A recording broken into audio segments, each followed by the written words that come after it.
did in the day in terms of our survival programs. Key upon that survival was health, healing, and medical. We always said that we should have free medical care for the people, and you'll see that later on in the program, the statement that was put in 1972, which followed so many of our programs, free ambulance programs, free medical clinics, sickle cell anemia testing, lead poisoning testing, tuberculosis, you name it, because our people basically, due to the oppression that our communities have, are always suffering. And we all know that very well from what happened just recently with this COVID virus pandemic, where so many of our black and brown people suffered and died because we were not prepared. So our whole point is that we, the community, must control all the institutions that exist in our communities, including medical, hospitals, and all the other institutions going down the line. So what we're going to do tonight is we're going to bring on some brilliant and well-known practitioners of medical health and healing in general, but we're going to look at acupuncture and alternative medicines in particular. Um, we're going to start out. I'm going to introduce Sister Ina, who is a filmmaker who did the film that you're about to see, Revolutionaries in Acupuncture. And I'm going to introduce her now, and then we'll move on through the program. And once again, thank you all for coming on board and enjoy the program. All power to the people. All power All to the power people. to the people. Power to the people. Sister Ina. Oh, I'm sorry. Great. One more thing before I forget about, make sure folks turn off your video and your and mute your audios to make sure that none of that conflicts with the program itself. At the end, we'll let you know when you can turn that back on in terms of participation. If you have questions that you want to ask, the chat will be open. So just go into the chat and put your questions there, and we will get to you. Thank you. Sister Ina, you got the floor. Yes. Hi, thank you so much for having me. So I'm Ina. I'm a young scholar. I graduated from Harvard College in 2019, where I wrote my thesis about Dr. Small and Dr. Shakur. And now I'm working as an archivist for Dr. Small. And the film that I made, it's just a short film, but it was in hopes of bringing to light these really beautiful archives that just have been really never explored before. And the thesis of the video is really just to show how people used acupuncture to serve the people and heal the people. So I really hope you guys like it, and thank you so much for having me.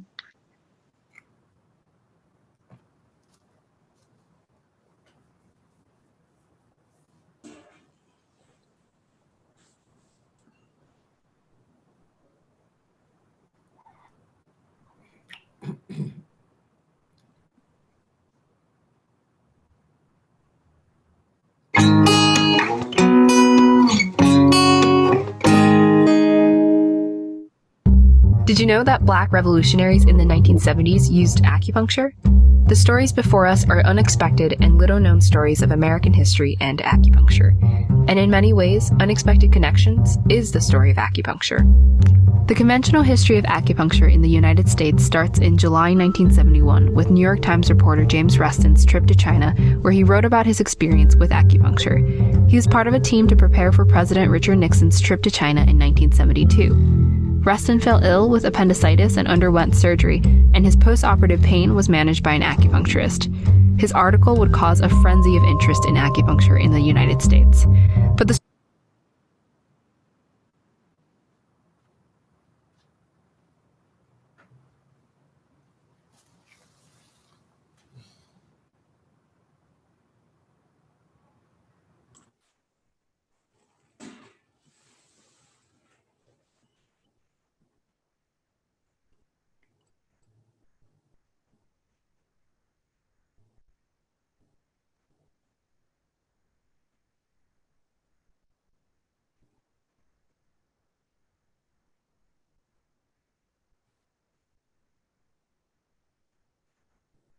Folks, this is an insert that we put in, so there's no sound to it, but it's just response to what was said about acupuncture actually starting in 71, which we started before that.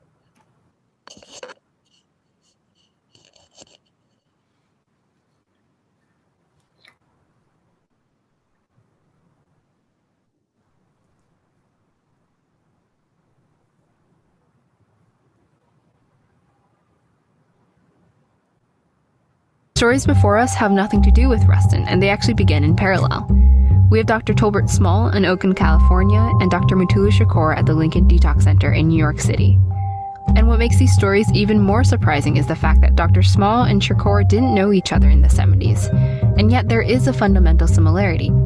Against the backdrop of medical discrimination, these stories are about people fighting against a healthcare system that didn't serve them, by using what I'm calling toolkit care, a self-assembled, essential mobile community care in response to dire situations. It's similar to first aid, but it has more of a do-it-yourself spirit, and what's included in the toolkit is decided upon by the people themselves. In this case, Dr. Small and Shakur sought out a variety of resources and included, of all things, acupuncture into their toolkit. Hello? Hi. Hi, Dr. Small. This is the first time I talked to Dr. Small, and I spoke to him about his interest in acupuncture. You learned about acupuncture on your trip to China, right, in 1972? Yeah, we were actually in Shanghai. Dr. Wu was an acupuncturist, gave us a couple of lectures on acupuncture. When I came back, I basically did all the acupuncture points on myself. It was actually illegal in state California. And so I used to have a card that said Talbert Small Research Acupuncturist. And I used to do house calls all over West Oakland and North Oakland, doing acupuncture on people. Dr. Small has been in Oakland for the past half-century, serving his community as a physician and acupuncturist, where he's affectionately known as the People's Doctor. He graduated from the Wayne State Medical School in Detroit in 1968 before he left for Oakland for residency. In 1970, Dr. Small became a physician for the Black Panther Party, a civil rights group centered on self-defense, and he treated members such as Bobby Seale or affiliates such as Angela Davis. However, Dr. Small never became a formal member of the party because he disagreed with some of their stances and believed that he can best help by focusing on medicine. He directed the George Jackson Medical Clinic, one of the Panther Party's many medical clinics that offer free healthcare. And he also co-directed the National Sickle Cell Anemia Project that educated and screened for the disease in Black communities around the country. In November 1971, Panther leader Huey Newton traveled to China, and on that trip, he asked Premier Zhou Enlai if he can organize a following trip for community members. For some context, the Panther Party was hugely inspired by Mao Zedong and sold many copies of the Little Red Book, a collection of Mao's writings to earn revenue. Mao had also declared his support of the Black community in America in 1963. However, his intentions have been debated. Did he support the cause, or was he simply trying to undermine American power? Either way, Newton was given the green light to organize a group of 20 people. Dr. Small was on this trip in March 1972, and the composition of the group was fascinating. So half of them were not quote-unquote special and not members of the Panther Party, and included nurses, lawyers, and chaplains. Dr. Small was considered to be part of this group, and he was the only doctor. The other half of the group were formal Panther Party members. When did you get to China? Oh, I can tell you exactly. March the 7th, Tokyo Hilton. Landed in Vancouver. Beat by the hospital signs. Welcome, Hewitt Travel Group. We also agreed by Pega's plot to split up the contract to support the leadership and all its subversives. Based on the wall, you have no rights in Canada. All Black Panthers will be deported as subversive. The anti-subversive law has only been enforced against Panthers. That was Dr. Small reading from his journal on the first day of travel. American officials made it difficult for them, and they had to detour many times before they got to China. Over the course of the 7 weeks, they traveled all over, visiting cultural sites and factories, learning about the revolutionary processes happening in China. They also witnessed acupuncture anesthesia and visited rural health clinics where they watched barefoot doctors in action. So barefoot doctors were lay people trained to provide basic Western and Chinese medicine to rural areas, and it was a large national movement led by the Maoist government. There were over 1 million barefoot doctors, each of whom carried their own medical toolkits as they treated underserved communities. This was the inspiration for the delegates' toolkit care. David Levinson, on the left, was 19 years old when he went on this trip, and he was one of the few formal white members of the party. Here, he tells me how the barefoot doctors inspired the delegation. Yeah, we're coming from a very enthusiastic young revolutionary idea ourselves, and going to what we felt was a very enthusiastic young on a mass grand scale. And one of the things they were doing was this incredible revolution in healthcare, or so it seemed, in developing a healthcare system which was committed to providing for poor people, and therefore the whole doctor idea, a lot of it involves acupuncture. In fact, some of us started buying some Chinese acupuncture needles, started messing around with each other, not knowing what we were doing, and the Chinese saw us doing that. So they actually provided us with some formal teaching. Upon returning home, Dr. Small taught himself acupuncture, and here are some of the patients he's treated. In 1974, he published 2 papers on acupuncture, doing a literature review on acupuncture anesthesia and looking at the neurophysiological basis for acupuncture. In 1980, he opened up a private practice, the Harriet Tubman Medical Clinic, which was in operation for over 30 years until 2016. Today, he works for other healthcare centers. Inspired by the barefoot doctors, and ever since he's picked up acupuncture in 1972, Dr. Small has integrated it with Western medicine in his metaphorical and literal toolkit he brings with him as he cares for and serves his community. Phantom horse, winging its path through the sky, showering light upon the east, though masked by the west by cultural clouds of doubt. Yes, Westerners, cut away your cultural shards. Investigate the new changes and don't ignore them. Our second story is on the East Coast with Dr. Mutulu Shakur. Dr. Shakur was a formal member of the Republic of New Africa, a black nationalist organization, and he was an affiliate of the Panther Party. He was also the stepfather of rapper Tupac Shakur. So this is the Lincoln Detox poster from 1975. Let's break it down. Here, it says the Lincoln Detox People's Program, which referred to the detox clinic at the Lincoln Hospital in the South Bronx. The 1970s South Bronx was battling with an intense heroin epidemic, and the Lincoln Hospital was a site of medical discrimination, with many patients dying due to negligence. The Panther Party and the Young Lords, another revolutionary group, decided to take over the hospital in November 1970 and reform it. Next, we have these skulls which represented the oppressive forces in the community, like Eli Lilly, a pharmaceutical company, the USA FBI, as well as the CIA. If you look at the bill of the hats from left to right, it says methadone kills, drugs kill, heroin kills. One of the main goals of the Detox Center was to educate its community on heroin and methadone addiction. They believed that their community was under a chemical warfare attack, and supposedly helpful interventions such as methadone maintenance were only binding them to another harmful substance. At the bottom, it says, "We will fight heroin and methadone addiction by any means necessary," and the main means by which they did so, and the most effective intervention they kept in their toolkit, was acupuncture. Dr. Shakur first heard about acupuncture through his friend and fellow activist Yuri Kochiyama in 1970, and he read about ear acupuncture for withdrawal symptoms in articles about a Bangkok doctor and a Hong Kong doctor named H.L. Wen. This is what Dr. Shakur has to say about the early days. From 71 to 72, approximately, before we even got needles, people would come up to the Bronx, dope fiends, hardened dope victims. We would massage their ears and massage their hands and their legs, and we would stand there with our fingers in their ears or in the different points, and we do deep breathing, and they'd fall right out to sleep and just relax, and then the next day they'd be back for that treatment. And we would detoxify people off of heroin and cocaine and methadone with acupressure, a lot of love, a lot of commitment to it. And it was some of the most rewarding times of our lives, you know. And it was just great. It was just great and spirited. And we then began to get the needles and learn needle insertions and how to deal with various symptoms. The Lincoln Detox team eventually went up to the Montreal Institute of Traditional Chinese Medicine, and Dr. Shakur received an acupuncture doctorate degree here in 1976.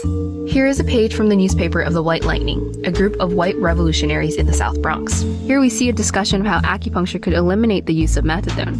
And a patient named Delphina speaks about how her acupuncture treatment was so good that she didn't need her methadone.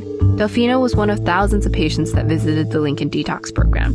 The team, however, not only treated people, but also trained anyone who was interested in learning acupuncture and incorporating it in their own toolkits. And the Lincoln Collective paired this training with political education and developed what they called a barefoot doctor cadre. The Lincoln Detox became not only recognized by the community as a political formation, but its work in developing and saving men and women of the third world inside of the oppressed community, resuscitating these brothers and sisters and putting them into some form of healing process within the community, we became a threat to the city of New York, and consequently with the development of the barefoot doctor acupuncture cadre, we began to move around the country and educate various other communities, orientations around acupuncture, drug withdrawal, and the strategy of methadone, and teaching the brothers and sisters the fundamentals of acupuncture, the theory of acupuncture, how it was used in the revolutionary context in China and in Vietnam, and how we were able to use it in the South Bronx and our success. Lincoln Detox certainly faced its challenges. Dr. Richard Taft, shown here, a Western physician who used his credentials to support the center, was found dead in October 1974, and his death was declared a heroin overdose, though he had no record of using drugs. It is strongly believed that he was murdered to discredit the program. The program continued to face resistance, and on November 1978, the center was closed by a task force of 200 police officers, and the state claimed that the program was badly mismanaged, committing fraud, and using highly questionable treatment methods that included the radical indoctrination of patients. More than 70 supporters protested the closure of the clinic that day, believing that it was being framed. Dr. Shakur was forced to leave, but he went on to create the Harlem Institute of Acupuncture and the Black Acupuncture Advisory Association of North America in 1978. These organizations trained roughly 100 people in acupuncture, many of whom were also political activists. However, in 1982, Dr. Shakur went underground. He was federally indicted under the racketeer-influenced and corrupt organization laws, which alleged that the team acted as a criminal enterprise that robbed armored trucks for funding. One of the incidences was the 1981 Bronx robbery. The allegations against Dr. Shakur are complicated and have been linked to the FBI's counterintelligence program, otherwise known as COINTELPRO. Dr. Shakur was arrested on February 12, 1986, and has been jailed ever since. Though mandatory parole regulations meant he was supposed to be released in 2016, he has repeatedly been denied parole, and he was recently diagnosed with cancer in 2019. A few of the original Lincoln team members relocated the program, but now the clinic focused solely on acupuncture treatment and training. In 1985, then Director Michael Smith formalized the National Auricular Detoxification Association, or also known as NADA. A particular 5-point area acupuncture protocol known as the NADA protocol was also formalized, and it is used for drug detoxification, general anxiety, pain, and stress relief. This treatment has expanded worldwide with estimates of over 25,000 practitioners.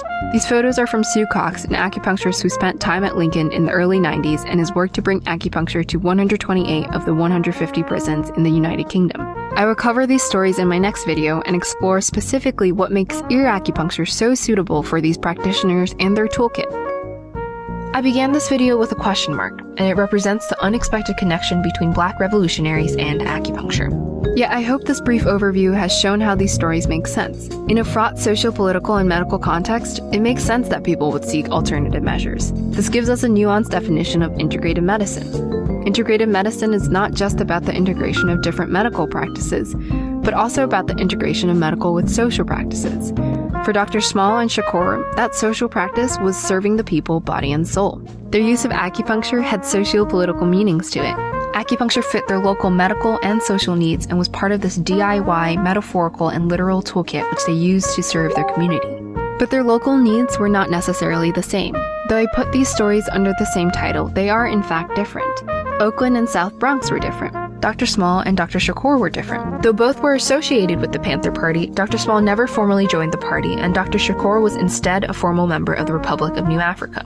Their toolkits were different. Dr. Small was first a Western doctor who was inspired to use acupuncture. Dr. Shakur received support from Western doctors, but he himself practiced Chinese medicine, and its difference from biomedicine was politically important. He used acupuncture in a much more explicitly political way, and he combined it with political education. Both were, of course, influenced by the Barefoot Doctors movement, but the legacies of Mao on their lives are not so straightforward. These differences and nuances matter because they prevent us from painting entire groups of people as the same. But of course, there are fundamental connections. These stories ask us, who has the right to heal? What is medicine and for whom does it serve? And they tell us that healing comes in all forms and is meant to serve all patients. And so to the question that always gets asked, does acupuncture work? Well, I think we can ask the thousands and thousands of people that Dr. Small and Shakur have helped and continue to help. To the healers and their patients who have the right to be healed. We are healers. We toiled for years to learn the mystery of the human body.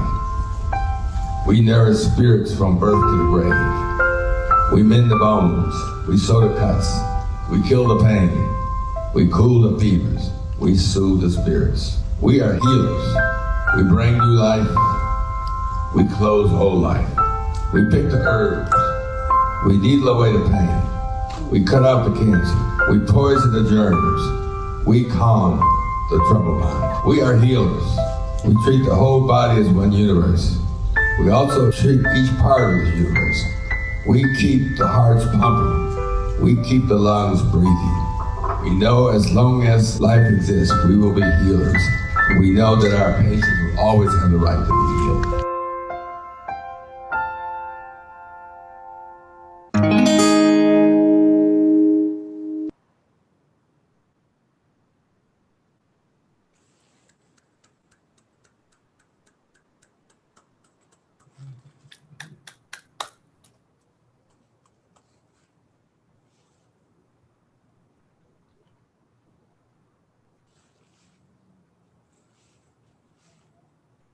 Reverend Dolomar, you have the floor. Thank you so much for that piece of history, that beautiful documentary of a very powerful moment in our history. Good evening to all of you beautiful humans. I'm so grateful to be able to participate in this historic celebration of the Lincoln Detox Center and to take just a brief moment to honor the legacy of Dr. Mutulu Shakur and the legacy really of so many who dedicated and sacrificed so much of themselves for the sake of the people, for the sake of the community, for our community. My name is Reverend Dolomar LeBron. I am the pastor of the First Spanish Methodist Church, also known as the People's Church. These moments often move me to think about our ancestors, to think about our elders, to think of so many who came before us, those who we can name and those who we can't name. And when I think about this history, when I think about what they did, the courage, the unwavering commitment, the strength, the love that carried them, the love that they had for our people, the faith and the belief that a different world was possible. And the fact that they did this without internet, without cell phones, without social media, it's incredible. And it just feeds and drives my commitment to keep this legacy and history alive. Truth is that we're living in a moment, we're living in a particular time in history where 50 years later, the most vulnerable in the world have become even more vulnerable. 50 years later, where our oceans and our temperatures are still rising, 50 years later, where gun violence is still rising, where drug abuse is still rising, where unemployment and homelessness is still rising, where everywhere in New York, rent is rising and our communities are being displaced. And 50 years later, the powers that continue to prove, the powers that be continue to prove over and over again that our health is debatable, that our humanity is debatable. Still 50 years later, research shows that despite having the most expensive healthcare system, the United States ranks last overall compared to the most developed countries in the world. This work of justice, this journey of having this faith and hope in something bigger than ourselves, this work of believing and fighting to transform our communities deeply and intensely is work of the heart. It's the work of something greater that draws us, that motivates us, that essentially sustains us. And this is what we're celebrating today. This is what our elders like Dr. Mutulu Shakur taught us. That loving our people intentionally is resistance enough.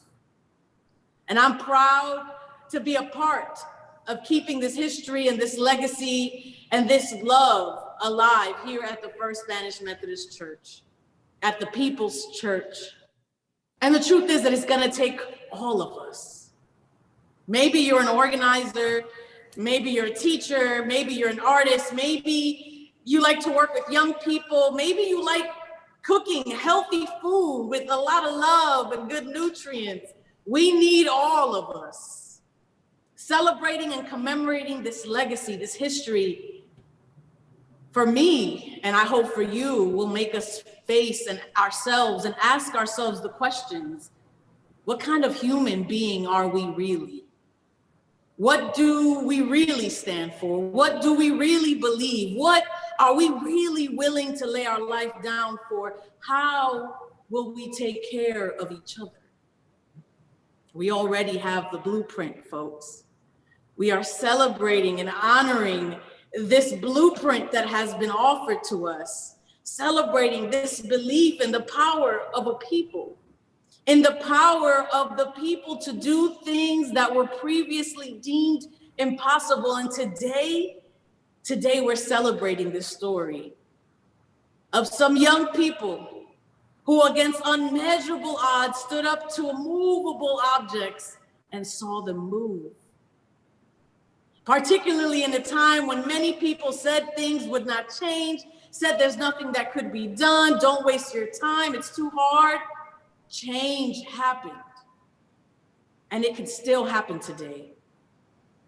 There is power in a people that come together, and I'm willing to be a part of anything that brings people together from all different walks of life, because for me today, this celebration, this virtual space that we are holding together, this is not just about honoring what was possible 50 years ago, but it has everything to do with what is possible today. I hope that we are able to celebrate this, but also think of ways that we can connect to what is happening right now. My hope and my prayer is that the spirits of all the freedom fighters, like Dr. Shakur and many others who have paved the way, the spirits of those who have already offered us a blueprint, may their spirits present themselves to the ones who are trustworthy. And may we all prove ourselves worthy of that trust. With that being said, I want to introduce an official unveiling of a very special portrait that has been dedicated to Dr. Mutulu Shakur that will be on display here at the People's Church. And so without further ado, I want to cue the video so we can all be a part of how this legacy is continuing to grow and live on through us.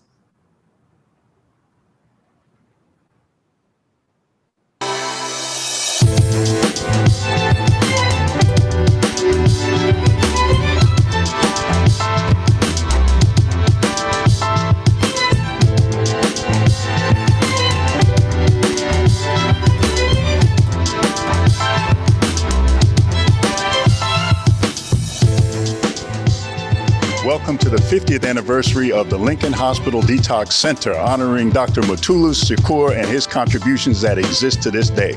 We're here at the People's Church, and we're going to be celebrating that anniversary and talking to a number of people who are going to give us their history and their contributions to that program that lives today. Hi, yo soy Carlito Rovira. I'm still a young lord, there's nothing former about me. We're here at the People's Church, a very symbolic and significant place to be at today. And I'm very proud to have this place as the location for this important event that we're having here. I'm an artist, as many of y'all know, a revolutionary artist. And I painted something as a tribute to Dr. Mutulu Shakur, who was a pioneer in the use of acupuncture for healing one of the key diseases in the Black and Latino community, which was drug addiction. And he was one of the pioneers as well of the Lincoln Hospital Detox Center in the Bronx, New York. While many The social programs were being depleted from funds by the government. They were Panthers, they were revolutionaries who were pioneering and making sure that our people received the adequate health care for that deadly disease, which was drug addiction. And as a tribute to him and to everything that he represented, that he represents, this is the portrait that I made, and it's being dedicated today to the People's Church in New York City on 111th Street and Lexington Avenue, as well as to his family, his son, right here. So it gives me great pleasure to dedicate this to folks that deserve to have a rendition like this. I want to say thank you. It is a privilege and an honor to be able to host this piece, because I don't believe that anyone really owns art, and we just hope that this image will be a constant reminder of this spirit of community, a spirit of making health accessible to our people, for our people, by our people. May his spirit and his legacy live on in any way that we choose to engage our community. And may we be grounded in this labor of love and this love that we have for our people, for our community, and for all the people. All power to the people. On behalf of my father, I would like to thank you, Carlito. This is a great portrait right here.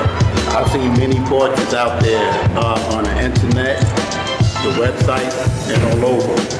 I can definitely say this right here is mind-blowing. Mind-blowing, I swear to you. You captured him in every aspect of his eyes, his head, his hair, all over. So you're more than an incredible artist right there, you know? You're a visionary. And we definitely salute you, appreciate you. All the other brothers and sisters that you have painted, I know they appreciate you as well. For all you do for the community and your people, salute you, General, and keep pushing forward. All power to the people. All power to the people.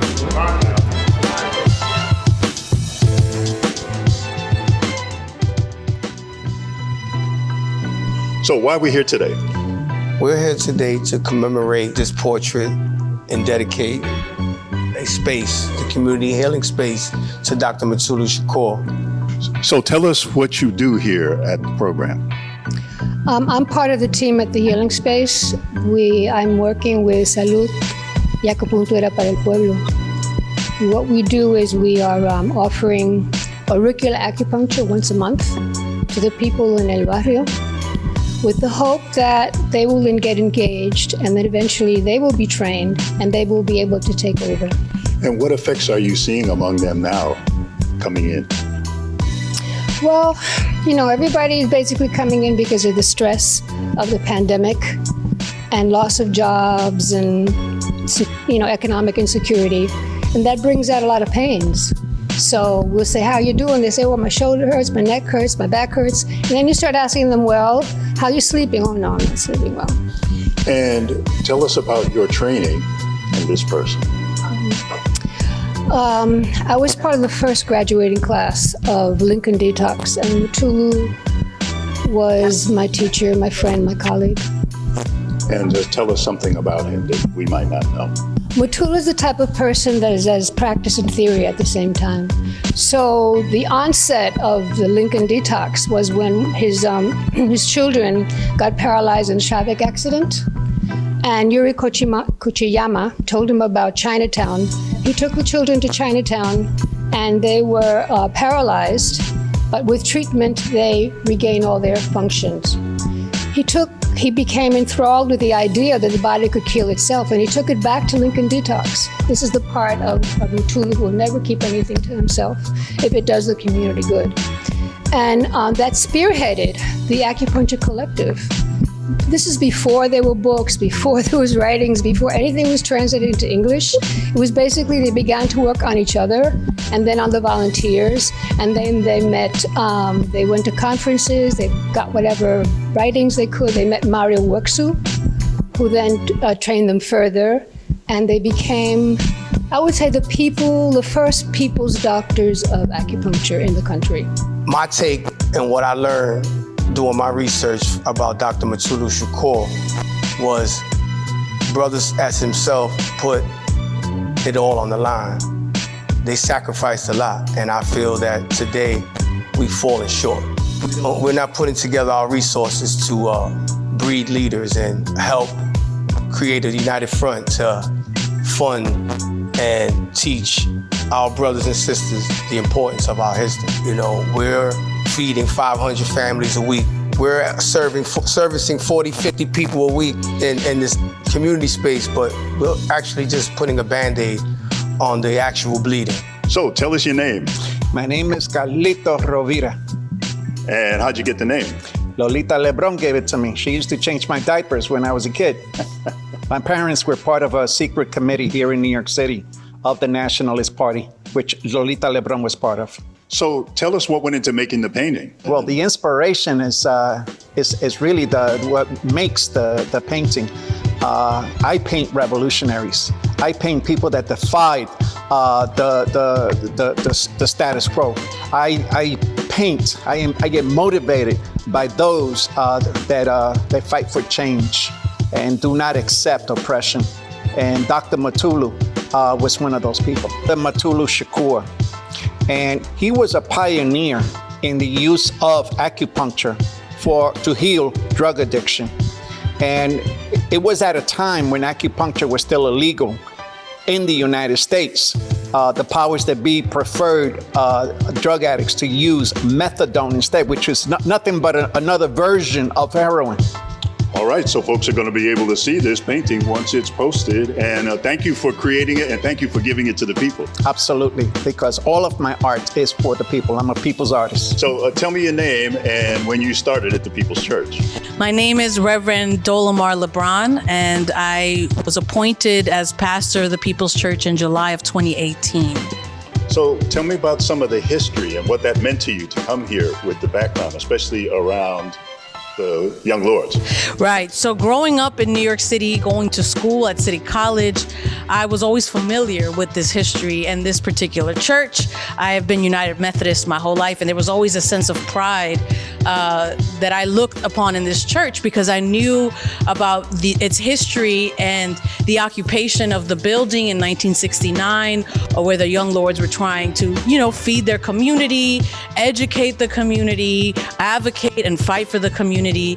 So when I was approached by our bishop about this church, to me, it was funny because it was always something I used to joke about being the pastor of this church. But I really believe that this is the perfect time that the Spirit has aligned for me to be here for this time, this moment. There's no other place I'd rather be than to be here. In the midst of this pandemic, one of the things we have started is a community healing space that is directly connected to the community healing that happened in '69, right? What they did, what folks like Dr. Mutulu Shakur did in his time was basically re-dignify healthcare and humanity, right? Deprivatize it in a way that all had access to healthcare and had access to being treated with dignity. So tell us your name and your affiliation to this person right here. Okay. My name is Talib Shakur, and the affiliation to my father is my father. That's the affiliation to that. I just found out he was my father maybe 4 years ago. Due to unfortunate circumstances, I wasn't told that he was my father, and I lived a life without knowing about this great man. I had to learn and still learning about him through many of y'all that have known him for all of these years. So what did you learn about his role with Lincoln Hospital and acupuncture and all that? Yes, well, I was taught that he is a profound acupuncturist, traveled the world doing it. He healed a lot of people out here in Harlem, Queens, Brooklyn, or wherever he could see somebody in need. He figured out a way to really put those needles in the meds, and made it work for him. So how do you feel about him still being inside? Well, that's a touchy situation right there, because he just was denied release again with no justifiable reasons. They didn't give a reason why they denied him, and they denied him for the compassionate release as well. So how I feel towards all of this and the family is really sad that this such a great man had to go through what he's going through, and I don't know when I'm gonna be able to put hands on him, to hug him, for him to be able to just come out and live his life, continue doing the things that he loved doing. Well, thank you for coming on up here for this and being here for the dedication. And y'all see any likeness? Yes. Well, I would also like to add that I'm in the middle of doing a documentary on the behalf of me finding out that he's my biological and the travels that we have had thus far. You know, it's a journey that we have had for the couple of years that we have known, and I believe that a lot of people need to know how it feels to just find out who your biological parent is, more or less a profound man such as my father, Dr. Mutulu Shakur. So the documentary is going to be around that and the family, the Lincoln Detox, what he have done in the community. And I'm definitely looking forward to working with Gil Rios and Greg Jackson on this project, amongst a couple of others. But yes, it's going to be something that you really want to watch. So tell me your name and your affiliations. Okay, I'm Brother Siddiqui Olugbala. Most people know me as Brother Shep, which is short for Shepherd. I'm a veteran of the original Black Panther Party right here in New York State. And currently I work with the People's Survival Program, known as PSP. Okay, so tell us about this book, Body and Soul. Body and soul is basically a phrase that we used to use back in the day, serving the people, body and soul. This particular book chronicles all of our medical programs that we had back in the day, starting in the 60s in general, but particularly bringing up to this day, which is actually celebrating the 50th anniversary of the launching of the Lincoln Detox Center, which Dr. Mutulu Shakur was responsible for starting and leading at that time. That statement basically says, we want completely free healthcare for all Black, brown, and oppressed people. We believe that the government must provide free of charge for the people health facilities which will not only treat our illnesses, most of which have come about as a result of our oppression, but which will also develop preventative medical programs to guarantee our future survival.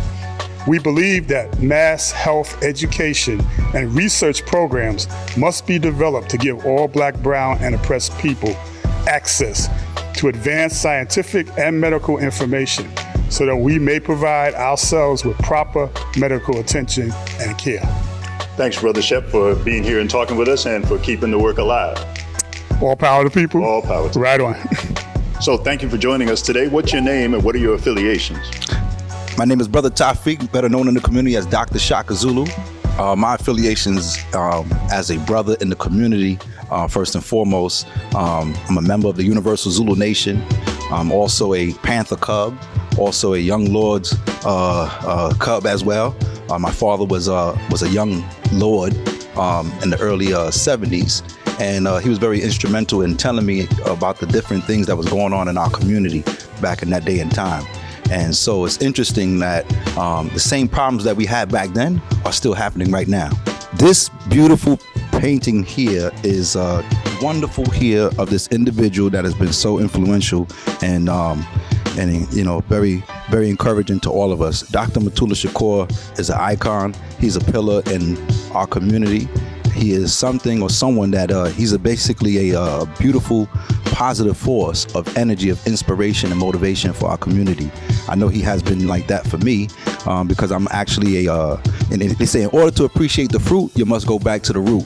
So in today's time of 2020, as a so-called Black community activist or acupuncturist that I am, my practice again is Natural Health Hero. I would owe it all to to this brother here and the brothers and sisters who sacrifice their time and their behinds to make this information for our people by any means necessary. Salute. This is a quote from one of my sheroes as well, Audre Lorde.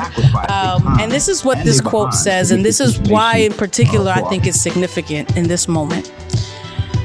When we view our living in the European mode only as problems to be solved, we rely solely upon our ideas to make us free. For these were what the white fathers told us were precious. But as we come more into touch with our own ancient, original, non-European view of living as a situation to be experienced and interacted with, we learn more and more to cherish our feelings and to respect those hidden and deep sources of power from whence true knowledge and therefore lasting action comes. And so for me, being able to offer up space in our church for this practice to continue this legacy is us drawing into that source of power. And hopefully that it becomes a spark for long and lasting action. So thanks for that quote, and thanks for your work here at the church. Thank you so much. Appreciate you.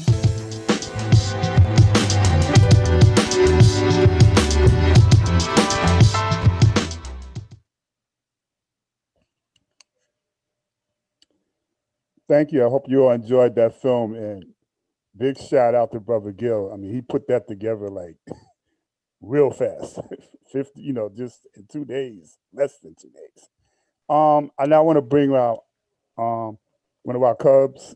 You saw him in the film, and without further ado, Brother Talib Shakur, the son of Dr. Mutulu Shakur. Unmute yourself, bro. Here we go. Yes, peace and blessings to all.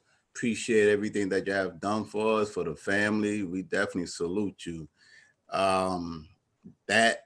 That film that Aina, I hope I said it correctly. Did I pronounce your name correctly? Yes, that was right on time. I always look for a piece of material that's on the internet, YouTube, whichever, that really represents what my father's about, opposed to a whole bunch of nonsense that they do put on social medias about him. You definitely did your thing with that. I truly appreciate that. The family, I know for a fact, truly appreciate that. Now there's a body of work that will be in the universe that will depict him the way he need to be depicted, even when they have to deal with certain parts of his case. You was definitely, respectful towards all of that. And hopefully we be able to work together with this up and coming documentary that I'm putting together, because I love your energy. Thank you very much. Now, as far as my father's situation, he's still dealing with the bone marrow treatments and stuff. They got the stem cells taken out. Now he's in the middle of getting them replaced. And I told him about what was going on today. Unfortunately, they not allowing him to speak to anybody through the transition that he's going through. But I already know his heart. I know his soul. Every time I spoke to him before then, he used to always tell me, listen, make sure you give my people my love. Even if I can't answer every letter, every phone call, email, whichever, the love and the support is definitely there. And he do not take none of y'all for granted at all. He know that some of y'all get tired because of all of the years that y'all been battling for him. He do not take that for granted if he don't hear from y'all for a little while for whichever reason. He understands sometimes we do get tired, but we still got to continue pushing forward. And that's his spirit. That's his soul. Wow. I'm just mind blown to this whole situation. It was a great event the other day that we did at the church. And for this painting right here, yes, Carlito did his thing. Mind blowing, mind blowing. I can't wait. I can't wait to hug up on that picture. That painting is dope. So, I mean, I'm open for any questions or any type of feedback or whatever. I'll be on for a little while, but I have some other engagement that I have to take care of. I really feel that it's sad that this great man is going through, the trials and tribulations that he's going through. I'm so proud and honored and appreciative for all of y'all that's continue pushing the work in his name, in your own name, and the name of all the other political prisoners and people that just want righteousness. You know, it's I'm all over the place in my heart and my soul because I'm finally able to see a decent body of work in the atmosphere about my father. You know, I'm really happy. I'm really happy. And once the other family members do get a whiff of this, they will be happy. I see a lot of family and friends on this Zoom. Blessings to all of y'all. I don't want to start naming one or two because then I end up with one of some of the other ones. So yes, I see you and you see, and we appreciate. Let's see. I'm going to learn, and I'm putting it nationally out there now. I'm going to learn acupuncture. Soon enough, yes, I have a couple of individuals that's willing to teach me it. So as soon as their schedules get straightened out and mine, yes, I'm gonna dive into that because it's something for the community. If anybody don't know, my travels of how I support the community is through helping our youth, through social justice, juvenile justice, gang intervention, violence awareness.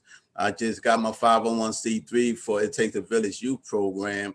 So that's my contribute to our universe. One thing my father told me is he said, listen, you are Shakur by blood. You walk your own shoes. You walk your own travels. I love you because of you, my son. So don't try to follow anybody else's footsteps because you may think that they may think that you want to follow mine type of thing. He said, no, you're about the community. That's how you give back to the community, how you are there for the youth, the entrepreneurship that you're trying to instill in them through the It Takes a Village Youth Program, Inc., incorporated with teen and mobile detailing. That right there is a unified program to help our youth to be able to get feasible means so they don't have to go out to do negative. So those two combined together, that's my my give back to our community right there. After all I have done in my past to destroy the community, I have to in my heart and my soul, and God would not be happy with me if I did otherwise, but then, give back to our community. So with that being said, I know I don't want to take advantage of anybody's time. So I'll leave it right there. I'm thankful for all of y'all. I love my father. My family loves him. We want him to come out any type of way that we could rally up together to make things happen, any type of resources y'all may have to make this his release some type of sooner than they say that it's going to be, please reach out. Let's try to do something, because when I hear about the legal paperwork and I speak to the lawyers and they don't have a real reason on why they keeping them, yeah, something have to give right there. If it comes to a point whereas you don't even have a reason why you keeping this man and you're still keeping them, yeah, it's more than just you and I right now. We need people to really on higher the total pole to really speak to somebody to see how we could make things happen. So with that being said, peace and blessings to all. And I would like to really pass the mic to King Dowan, so he give us what he got going on. Thank you very much. You there? Brother King, you got the floor. Yeah, I just had to mute. Thank you, Brother Talib. It was good to see you during the filming, and we would love you even if you didn't look just like Mutulu. We'd love you no matter how you look. We're so glad you're continuing to work, even though based on what you have been through as a cub, what your father has been through, what your family has been through, you are under no obligation to serve the people right now. We have every bit of understanding if you decided that you just wanted to sit in the pasture, but we are so happy that you're taking up this work, and we pledge to support you in any way you can. All you have to do is let us know. That goes without saying. So thank you, brother. Thank you so much. So we're going to now move on to the more participatory part of this program, but I still want to welcome you to the 50th anniversary. Today, the very day, November 10th, 1970, the launch of the Lincoln Hospital Detox Center. And so we're paying a tribute not only to the center as an institution, but all of the people who worked in the institution, all the people who grew out of it, even the people who went to the institution and supported other people by somebody who had issues bringing somebody else to the institution, all of that. And we want to also recognize all the political prisoners, including Mutulu Shakur and all those others who have been locked down. And then last but not least, all of those that we have lost through the years, those who are no longer with us, who struggled to make the world what it is today. It's their work that we're in the situation we're in. So my name is King Downing. I am a member of the People's Survival Program. I'm also a veteran community worker for the Black Panther Party. And the interesting thing for me is that one of the projects that I was involved with in the party was in the area of health, and it had to do with sickle cell anemia. And now I'm hearing that Dr. Small had a hand in all of that and may have been influential in getting that program from the West Coast to the East Coast, where we began to learn about this disease that we had never heard anything about. So we're going to have a panel today, and we're going to talk about 3 parts of this commemoration. The first part is going to be some practical information about what acupuncture is. A lot of people talk about it, but maybe they don't know. So in the first section, we're going to hear from Dr. Tolbert Small to kind of tell us what it is. The second part we're going to shift into is going to be the historical part. How did the Lincoln Detox Center come to be? What kind of struggles took place? And how did it carry itself on? And for that, we're going to hear from Cleo Silver, who is a veteran of both the Young Lords and the Black Panther Party and was influential in the Lincoln Center detox work. Then we're going to also hear from Denise Oliver. And Denise Oliver is also a veteran of the Young Lords, and she's going to tell us how the call of action led the party members to go up there and support the struggle in order to get that program. Nobody handed that program over. And then, of course, you've heard a lot from Carlito Rovera, the author of the painting itself, but we're going to get a little background on his work with the party. And then some of you may put in the chat if you know who Stokely Carmichael, also known as Kwame Ture, he is now joined the ancestors.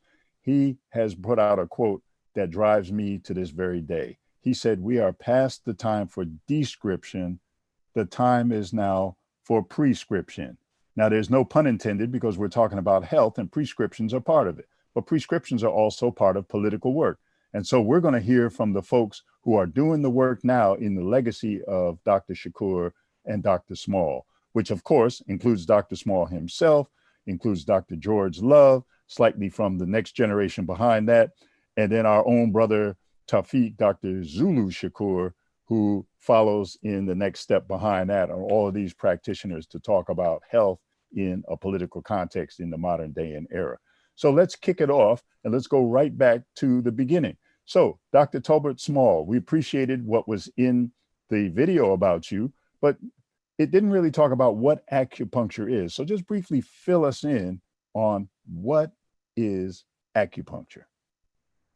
Well, acupuncture traditionally was explained through the yin and yang and 5 elements, but I really wanted to know how it worked. So I reviewed the Chinese literature on acupuncture anesthesia, and the Chinese had actually done a lot of research on how it works. For instance, it's like shutting the door to pain. You have areas in the nerve in the back of the spinal cord called substantia latinosus, and in the brain and thalamus and midbrain. You stimulate the non-pain carrying fibers. They actually shut the door to the pain. They proved that work through neurological basis. They reject the area with lidocaine and it would not work. They knew it wasn't working vascularly because if you tied off the blood vessels, it would still work. Acupuncture has been around for 3,000 years. It raises endorphins, which is your natural way of fighting pain. It also temporarily lowers blood pressure. There's a chemical called bradykinin, which causes vasodilatation, which you can lower your blood pressure. And so, when I used to go out and lecture to doctors about acupuncture, they would tell me the Chinese were stoic. That's why they could tolerate the pain. It's like your emergency doctor say black folks don't need pain medicine because they can tolerate pain. So I would show a picture of a horse or a cat or a dog having acupuncture surgery, and I would say, these cats or dogs are stoic. That's why they can tolerate pain. But the Chinese have done a lot of work on how acupuncture works. And I think Westerners, this research is old. I published these papers in 1974. And I think there was just a lot of biases about acupuncture. But acupuncture politically, the Chinese brought it about because they did not want to lag behind the Westerners, and they believe in combined herbal medicine and acupuncture. And like things in this country, it's always distorted to make money. Now the poor people can get acupuncture. The acupuncturists charge $100 a treatment, some of them. And in California, we have a Medicaid program. It's called Medicaid. Go ahead, keep going. Keep going. We hear you. Our Medi-Cal operation is called Medicaid. Well, Medicaid-Cal refused to pay for acupuncture. So only wealthy people are getting it. So some of the community clinics led by Marty Lynch, they sued. And so the state said, okay, we'll let you have acupuncture, but you can only have 2 treatments a month.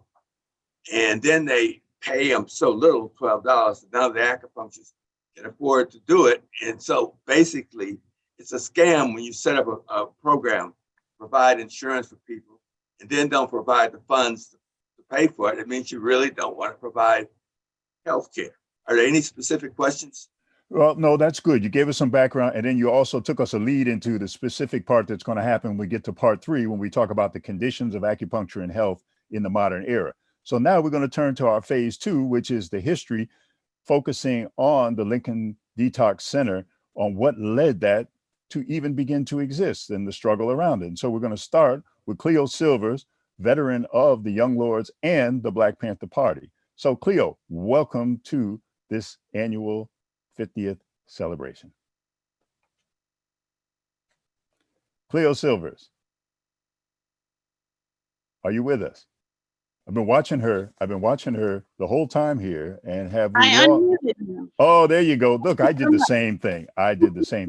So listen, welcome to the 50th anniversary celebration. Tell us briefly how you joined. You can pick one or both. How did you join one and then become a member of the other? Well, I want to say that the Lincoln Detox program is the third of 3 great takeovers of Lincoln Hospital in the demand for quality health care in the South Bronx. I was involved in all 3 because I worked at Lincoln Hospital. The first takeover was done by the workers in the mental health services, and I was a mental health worker. And so by the time we got to discussing and was the workers and the community and the Young Lords and the Black Panthers, we were discussing all the problems, the healthcare issues in the community. Black Panthers came up to support the workers' struggle when the workers took over, and I was recruited into the Black Panther Party at that time. Now, how did we get to know Dr. Mutulu Shakur? Dr. Shakur's brothers, Zaid and Lumumba Shakur, were my mentors as a member of the Black Panther Party. They recruited me into the Black Panther Party. And so when it came time to get a director for us to get a director for the Black Panther Party, Zaid said to me, my brother is a perfect guy. And that's how we met Mutulu Shakur, and that's how he got to the drug detoxification program, to the Lincoln Detox program. How did I get to the Young Lords? There was a split in the Black Panther Party between Huey and Eldridge Cleaver. So in order for the Black Panther Party to continue to be involved with the movement up in the South Bronx, it was a huge movement. It was growing and it was more exciting and more interesting. And we were being more and more successful. And we were doing door-to-door preventive medicine projects. We built ATRUM, the Health Revolutionary Unity Movement.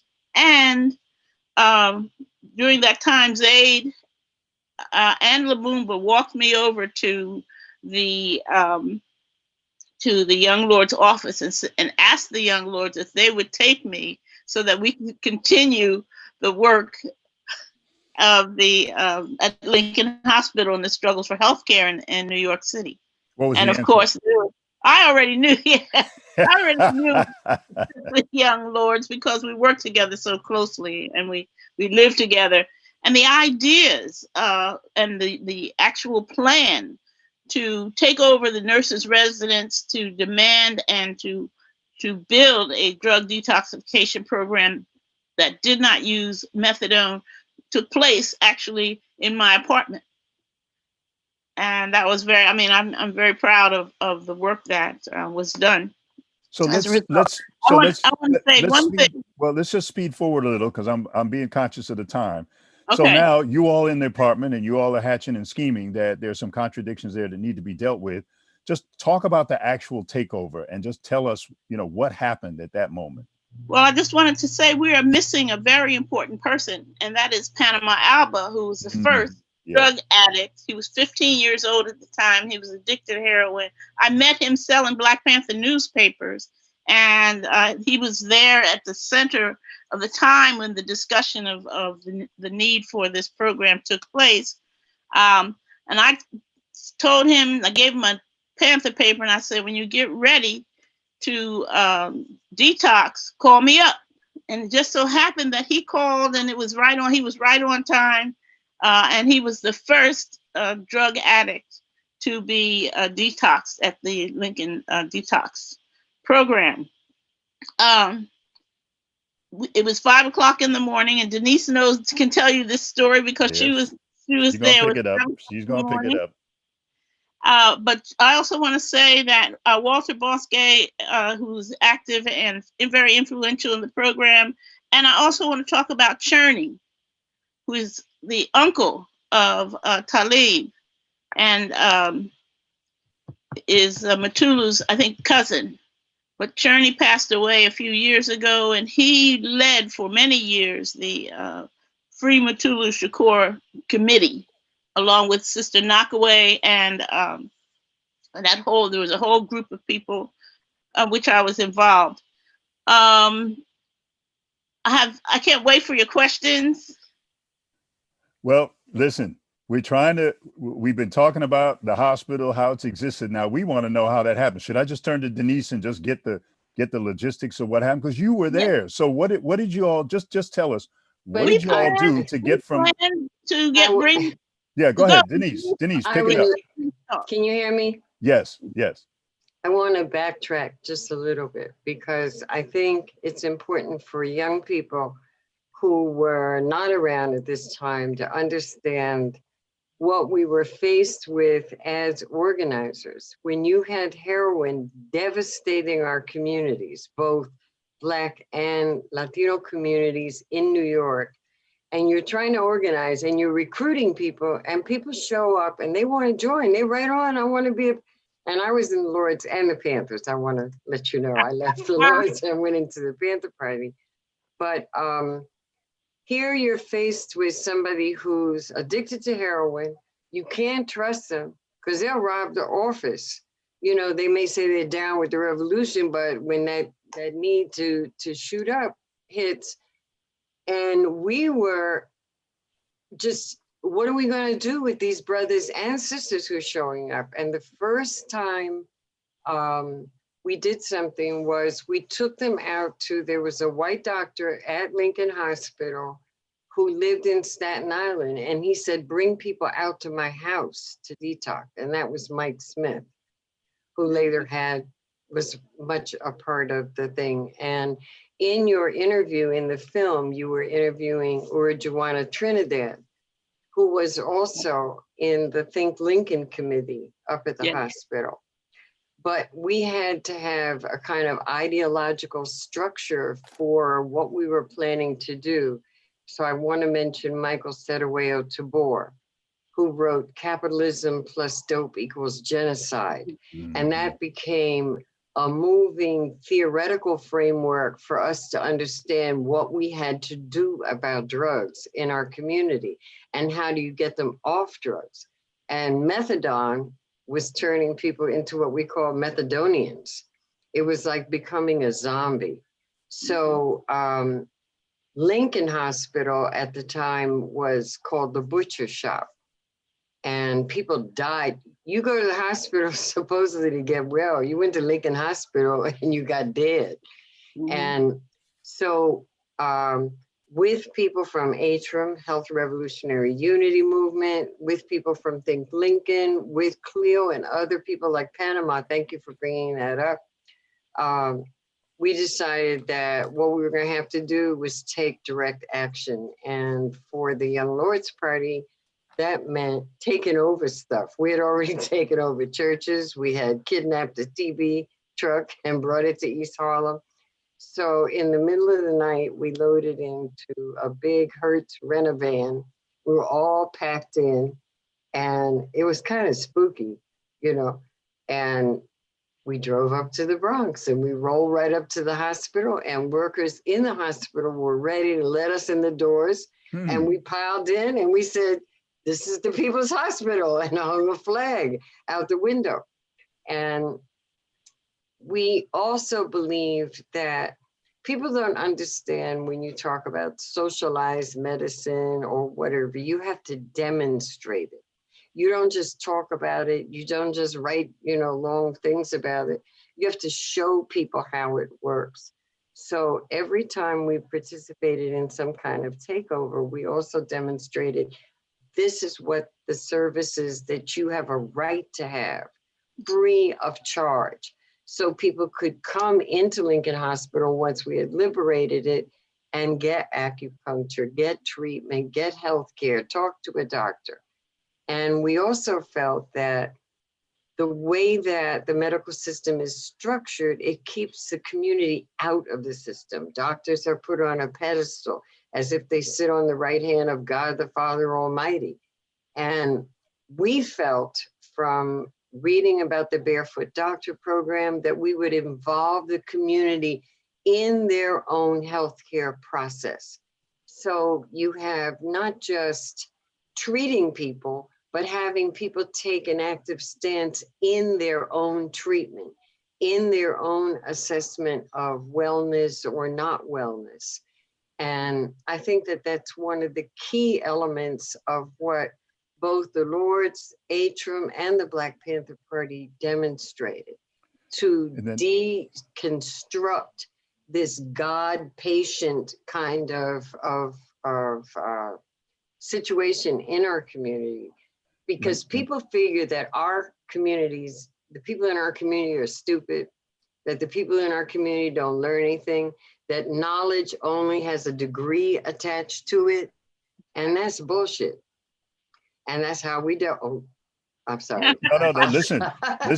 This is not broadcast media. You can say whatever you feel. You don't have to worry about that. You're so used to being on my show. By the way, I have a show called Good Morning Nueva York on WBAI. I'm only plugging it because it's a community-sponsored radio station. But if anybody here on the chat has any issues of community importance or artistic, let me know and we will give you some coverage. So you're listening to, and you're actually watching, the 50th anniversary celebration of the November 10th, 1970 launch of the Lincoln Hospital Detox Center. And it's a special tribute to Mutulu Shakur. And we have a whole panel of folks here who are talking about sort of the history of the takeover of the buildings, some of the basics of acupuncture. And in a moment, we're going to be moving on to the present day practice of acupuncture by some of the folks that we have assembled here. But I wanted to just go back to one part, and I wanted to ask Cleo something that I picked up on that you and Denise had said. When you were talking about the community taking control of their own health, it involved something on a level that you wouldn't even see in normal situations. I used to bring people up to Lincoln Hospital to get treatment, and that's when Mike Smith was there. and I even got the acupuncture myself, so I know how it works. But also this program taught community members how to do that. Cleo, could you talk about how people were taught and how they became practitioners? Well, I think that's one of the most innovative parts of the program. The community members coming in, being relieved of the plague of heroin addiction, and then being educated and having political education as a part of the process of healing. And in that political education also included the practice, the practical, so that once you are healed, you have to go out and share this with other people. So it was a responsibility of people who had come in to be detoxed and cleared of the heroin addiction. They were educated with political education, which included the Red Book, by the way, and then went along with us out to the community to do the door-to-door preventive medicine programs. Some of them decided themselves to become acupuncturists, to get involved as a staff member at the detox program. As far as Mike Smith is concerned, you're not supposed to speak badly of the dead, but Mike Smith threw out the original founders of the detox program and took it over and made it seem like he was the leader of that program. But in fact, it was the people in the community, yes, the Think Lincoln Committee, HRUM, the Young Lords, the Black Panther Party, and with our relationship with the Dr. Shakur. And I think that we have a responsibility to share all of this information with the community and with young people. And they have to know that it takes study, because the other thing is that you have to study, but it also takes practical knowledge and being able to look at a problem, analyze the situation, and decide to take action. And thank you for that. I just want to let folks know that we definitely intend to include you in part of the conversation. There is going to be a second section, which is going to be a Q&A and a chat. You can put your questions in the chat now. You can save them for at that point in time when the other folks who are going to be facilitating that part will take it on. So we are by no means excluding you all from it. Hear what you are getting from this and feel free to post your questions in the chat for the next section. So now I'd like to turn to we've gone from the historical part, and I want to focus back now in on the health part by looking at some of the practitioners that we have presently now. And we're going to go back through sort of chronological order. Some people may be sizing each other up as to who's an elder and who isn't. But we know our definite elder is Dr. Tolbert Small, who has been featured in the video that we saw earlier. And now we're going to turn back to him, and we're going to talk now about the present situation. We want to look at what's going on now with acupuncture and what role, if any, does it have in this mismatch of capitalist confusion that's being passed off as healthcare in the modern era. Can I just say something real quick, King? Yeah. Got one of the panelists. Oh, excuse me. Excuse me. You know what? He's had so much airtime now. He has been all over the videos and everything. But you know what? It's such a beautiful work of art. I want to apologize. Thanks for catching me up, Shep. So Carlito Rovira, who is the author of the painting, such a remarkable painting, and I can tell you this privately, he knows this, that I told him that the energy and life that came out of that is amazing for people putting something on paint. So veteran Young Lord member, remember he told you he's not a former member, he's still a member. So Carlito, what say you? If you want to tell us a little bit about how you got into the party, that's interesting, how you picked up the paints and how all this is connected to Lincoln Detox. Well, that's a lot to talk about.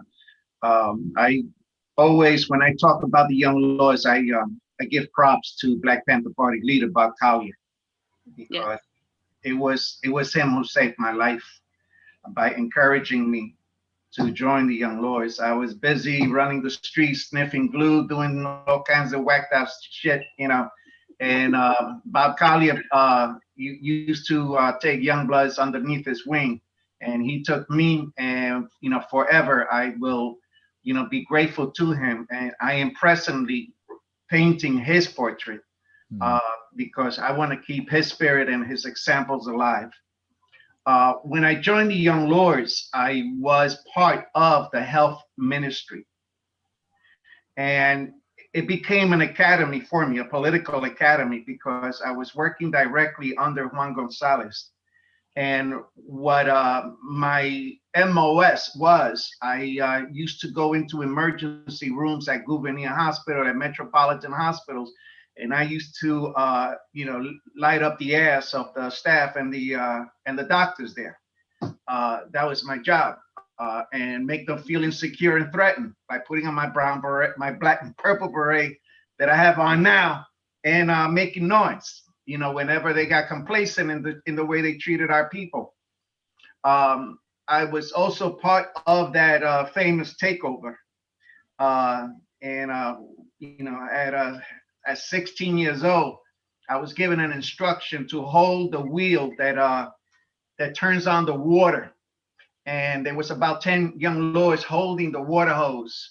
And it was aimed at the entrance that we had just barricaded. If the police were gonna go through there, I was going to be given the instruction to turn that wheel, and water at high velocity was going to come out and push those parasites out. What I like to say, and I believe that it should be constantly raised, and that is that throughout U.S. history, in the technical and scientific fields, and this is something that's always downplayed and if not mentioned, it has been Black pioneers, Black inventors that have taken the scientific and the technological advancements to a higher plane. And what Dr. Mutulu and the other gentleman whose name I keep forgetting did was they actually advanced medicine in this country. It wasn't just about acupuncture. I believe that it's important to put it in the realm of having advanced medicine. Also, when I was in the Young Lords, I helped junkies kick. There was that house that Denise mentioned in Staten Island, and I got to know, because I grew up in a drug-infested neighborhood, but I didn't know how stupid drugs can make you until I was helping these brothers and sisters kick. Okay, I thought I grew up in the Lower East Side in the '60s, and it was heroin city on Avenue D, okay, and in Avenue C. It was heroin city. But I did not get to understand how drugs have psychologically broken our people. And for something, an advancement that I have to give props to the Chinese Revolution for popularizing something and bringing it to the modern situation. And for it to be brought to the United States, it was another revolutionary act, and it helped expose how medicine in the United States is also complicit in the genocide of Black and brown people. So yeah, I just want to jump in a second, because we've been dealing with the health, we've been dealing with the structural, we've been dealing with the political, but I want to circle back around the three of you, and I want to ask whether any of you had any personal contact with Dr. Mutulu Shakur and could tell us a story that would personalize him for us, that would get us a feeling for what it was like to be around him and to just know him and have a small moment with him. And anyone, one of the three of you, if you want to raise your hands, just, was that you, Cleo? Yeah. Humanize him for us, so we can just see what he was like. Well, I mean, the one thing that you should know is that if you look at Talib, you know what Mutulu looked like. Yes. Exactly. Mutulu was a brilliant, progressive, very young member of the Republic of New Africa. I interviewed him and hired him personally to become the director, the executive director of the drug detox program. He and I were friends because of his brothers, of course, because he was always around with Lumumba and Zaid, and we had political differences. So we spent most of our time together arguing over who was more correct, whether it was the Republic of New Africa or it was the Black Panther Party. And we loved each other really a lot, but we spent most of our time arguing politics, and that is, we would walk past each other and one of us would say Black Panther Party and the other would say the RNA. I mean, it was that kind of relationship. But he was brilliant. He scared the doo-doo out of the administrative part of the New York City Health Department. He was the one that negotiated the salaries and the administrative funding for the detox program, and those people were terrified of him. And he was so brilliant and so in your face and so demanding and so clear on the fact that they were not doing what had to be done to help the South Bronx and help our community. And he led that community. I also just want to mention about Mutulu. Everybody's talking about Mutulu being in jail and all that, but everyone has to know that Mutulu Shakur was not anywhere near the Bronx robbery. He was, and in fact, what they're trying to do is to say that he's actually in on a RICO charge. Now, anybody in prison on a RICO charge after this many years should have been completely exonerated and brought home to his family. And I just want to say that for all the people here should, in some way or another, do something to help Dr. Mutulu Shakur and to take action on his behalf. But yes, he was brilliant, scary to the white people. Now, I don't want to say that. He was scary to the people in control of the money, and so much so that, he would walk into a room and people would start shaking. And these men that he was negotiating with were, and he was not arrogant in that sense, but he was aggressive in his demands and in support of and his struggle for the community. So. And I thank you for that. And I've seen the list of folks who are participants here, and there are people who have been engaged in this, and anybody who's doing the work, feel free to put in an organization such as Jericho, where folks can keep up to date on all of this, because part of our goal is to get him out, not just to sit back and celebrate 50 years and moving forward without the people who made it all happen being out here with us.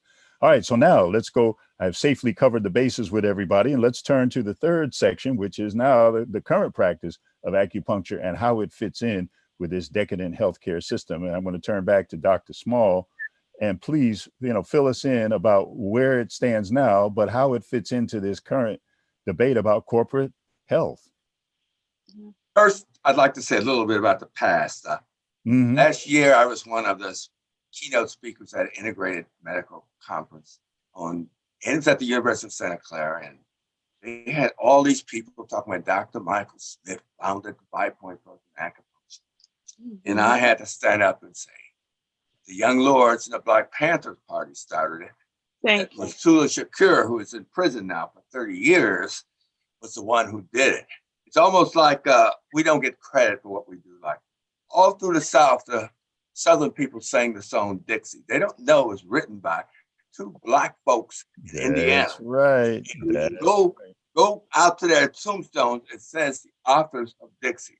So the ruling class are always taking things for us and claiming it is. And so they have done with acupuncture. When I got involved in acupuncture, nobody was doing it. And I trained some people in my office to do it. And I trained some patients to treat themselves. As Ina said, you have to have a toolkit. I had a toolkit where I had my little acupuncture needles, my acupuncture diagrams, alcohol. And I would go house to house doing acupuncture. And the purpose of acupuncture is, who do you want to serve? Under Mutulu, it served the people. It was love for the people. But under most of the clinicians in this, it's a tool to make money. And I think the root of acupuncture is, who is doing it? Are people doing it, to training people to do it for the people? Are people doing it just to exploit people and to make money? So I think we should go into the political aspect. You know, we all know acupuncture makes pain go away, helps people's headaches, depression, reduces anxiety. But the key point is, who is doing it? Are they doing it to serve the people? Are they doing it to exploit the people? And Mutulu was obviously doing it to serve the people. I had a couple of patients who were actually treated by him. They spoke highly of him. They told me he was getting out of prison. That was 3 years ago. And of course, because he is into politics, they like to frame people like H. Rap Brown. The person who shot that sheriff was 5'8" with brown eyes and testified that he did it. Mumia, they told this prostitute, if you don't testify against Mumia, we'll take your kid away and put you in jail. The two brothers in Oklahoma who were Panthers, one died. They took some young Panther. He testified they weren't involved. They beat the shit out of him and put him back on the court. And then he said they testified. So they frame people. Like, as I understand it, it may not be true, but I understand the person who actually shot the Brinks guard was told, we'll give you 6 years if you testify that Mutulu was the brains behind it. And so we have a history of framing people. And I think acupuncture is one tool. Under Mutulu, it'll be used to serve the needs of the people. But under this administration, it will be used to exploit the people and make money. And one day, hopefully, the people will have power. But I think it's going to be a long distance race. It's not going to be a 100-yard dash. Appreciate that. Appreciate that. Now let's turn to the next. We can debate whether it's the next generation, half generation, quarter generation.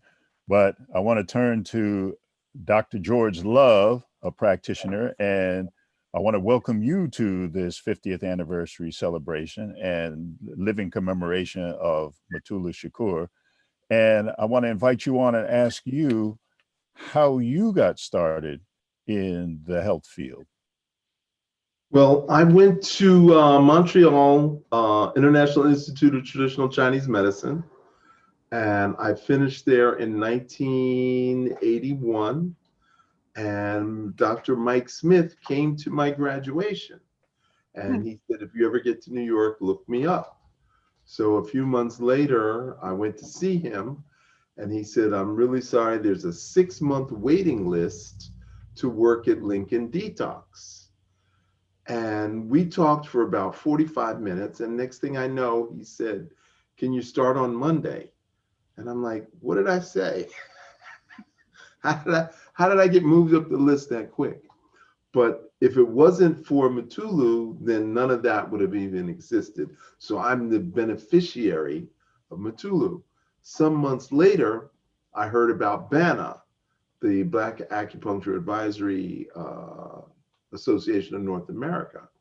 And I went to see him, and it was crazy busy in the clinic there on 145th Street. And I never got to actually talk to him. I just watched everything.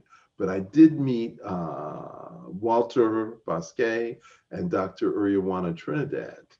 And they kind of guided me because there was a very oppressive atmosphere against acupuncture in Harlem, in the South Bronx, and on the Lower East Side. And the very act of doing acupuncture was a revolutionary act. And here we are treating not only drug addicts, but we're actually treating everybody outside of the medical system. I did not have a license until I moved to Florida in 1986. So I was practicing acupuncture illegally for 5 years. And everybody was working out of their bedroom. I had an office on 125th and Lenox. I had a radio show, Health at Sunrise, and I came on right after Ruddy Duckett. And then I had a cable TV show on Manhattan Cable. So I was really out there, and everybody was telling me, you can't do acupuncture. They're going to arrest you. And I said, I hope they do, because that would make more noise because of all the hundreds of people that I had treated already. That would make more noise than anything.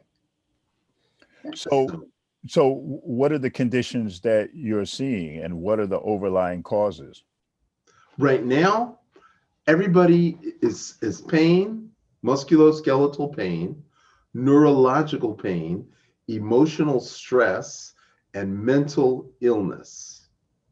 And yes, acupuncture treats mental illness. I studied Chinese medicine psychiatry. I studied Tibetan psychiatry, and we studied Taoist mental issues. So we used herbs, we used food, we used meditation, and the most important thing I use is called Qigong. So we use these movements to increase blood flow to the head. And then we massage the ears, we massage the eyes, we massage the nose. So all these things are part of traditional Chinese medicine. So using acupressure and Qigong, we can balance mental health issues. So how do we balance these treatments with the current political and economic structure that we're dealing with? Isn't it really like, aren't you sort of patching people up to send them back into Jaw's mouth, and then they get spit back out, and then you kind of patch them up again? Is there some kind of other way on top of, healing the people to try to make some structural changes? There absolutely is, and I actually have that program in place. I'm working with Dr. Shaka Zulu. We are actually looking to open retreat centers in Barbados, in Belize, in Aruba, and North Florida, where we can take the cultural conditioning out of the people and clean them up, because you can't make sense out of nonsense. You cannot work in an environment where everybody who looks at you, who interacts with you, thinks you're less than them. That is just completely crazy. So we have to develop the cultural conditioning to deal with that. And thanks for that. And you also gave me a nice smooth segue so that I can go to Brother Tafik and turn over to him. And I love quotations, because you see, I already managed to get Kwame Ture in here, and I'm gonna slip one in from somebody. If anybody guesses on the chat, maybe I'll send them a gift through the radio station or something. But this one applies to Brother Tafik, Dr. Shaka Zulu. Each generation must, out of relative obscurity, determine its mission, fulfill it, or betray it. And so you represent the next generation of people who have created much of the legacy, and they're all around you right now telling their stories. So what is your particular legacy as far as these two influential political parties go? That's a very, very heavy question there. First and foremost, I'm gonna say peace and blessings to everybody that's a participant to this panel. Salute to the great big brother, Dr. Mutulu Shakur. Salute to my teacher, Dr. George Love, Blue Dragon, Qigong, all the way. And what I'm saying is that we mentioned about power, but I think it's also about empowerment. And empowerment is still continuing the battle, still continuing the legacy of the education of acupuncture or community holistic health in our communities, because like I said before, the same issues that we had before are still actually happening today. The names and the faces may have changed, but the game still is the same. So I'm just blessed to be a transformer as a healer, as Professor Small, Dr. Love, Dr. Mutulu Shakur, and the many others that have joined here. And like I said, I just want to keep continuously spreading the light of holistic health and wellness. And again, it's our birthright, because there's a great disparity in our communities, in the Black and brown communities. My father was a young lord. He told me the stories about what happened in the 70s, that how drugs were actually deliberately placed in the Black and brown communities, and right there. And the same thing, right now I work for another needle exchange organization, and we try to do a lot of stuff, and we do acupuncture right in the streets. My organization is right now is called Natural Health Hero. We were on 148th Street in Bergen. The same issues that you had in the 60s and the 70s are the same things that's happening right now in 2020. And so tell us about some of the health healing. You just mentioned about doing acupuncture. What other types of things are you involved in? For me, the health modalities. For the health, one, I'm a naturopath, so I combine not just only traditional Chinese medicine, but I'm also a naturopath that implements Ayurvedic practices, also Caribbean medicine, African medicine. And my philosophy for my practice is not actually where you're from, it's where you at. Sometimes some of the herbs or some of the things that we may brought up with, we may not actually have next to us. So I like to use herbs or things that are actually closer to me. A lot of people use the word Ayurvedic. What does that mean? That might not be clear to folks. So Ayurveda is another modality from the East. It comes from India. It's also 5,000 years. Ayur, meaning life, and Veda, the science. So it's the study of life. And they deal with, basically it's all intertwined with traditional Chinese medicine, also with Islamic medicine, Sufi medicine, African medicine. It's all the same. And with that, we have a very wonderful approach that we use in Blue Dragon Qigong and Natural Health Hero, where we integrate both the best of Eastern medicine along with Western medicine. And we try to educate our community by any means necessary. Because a lot of people think that health or getting acupuncture or learning about Qigong or Tai Chi is foreign.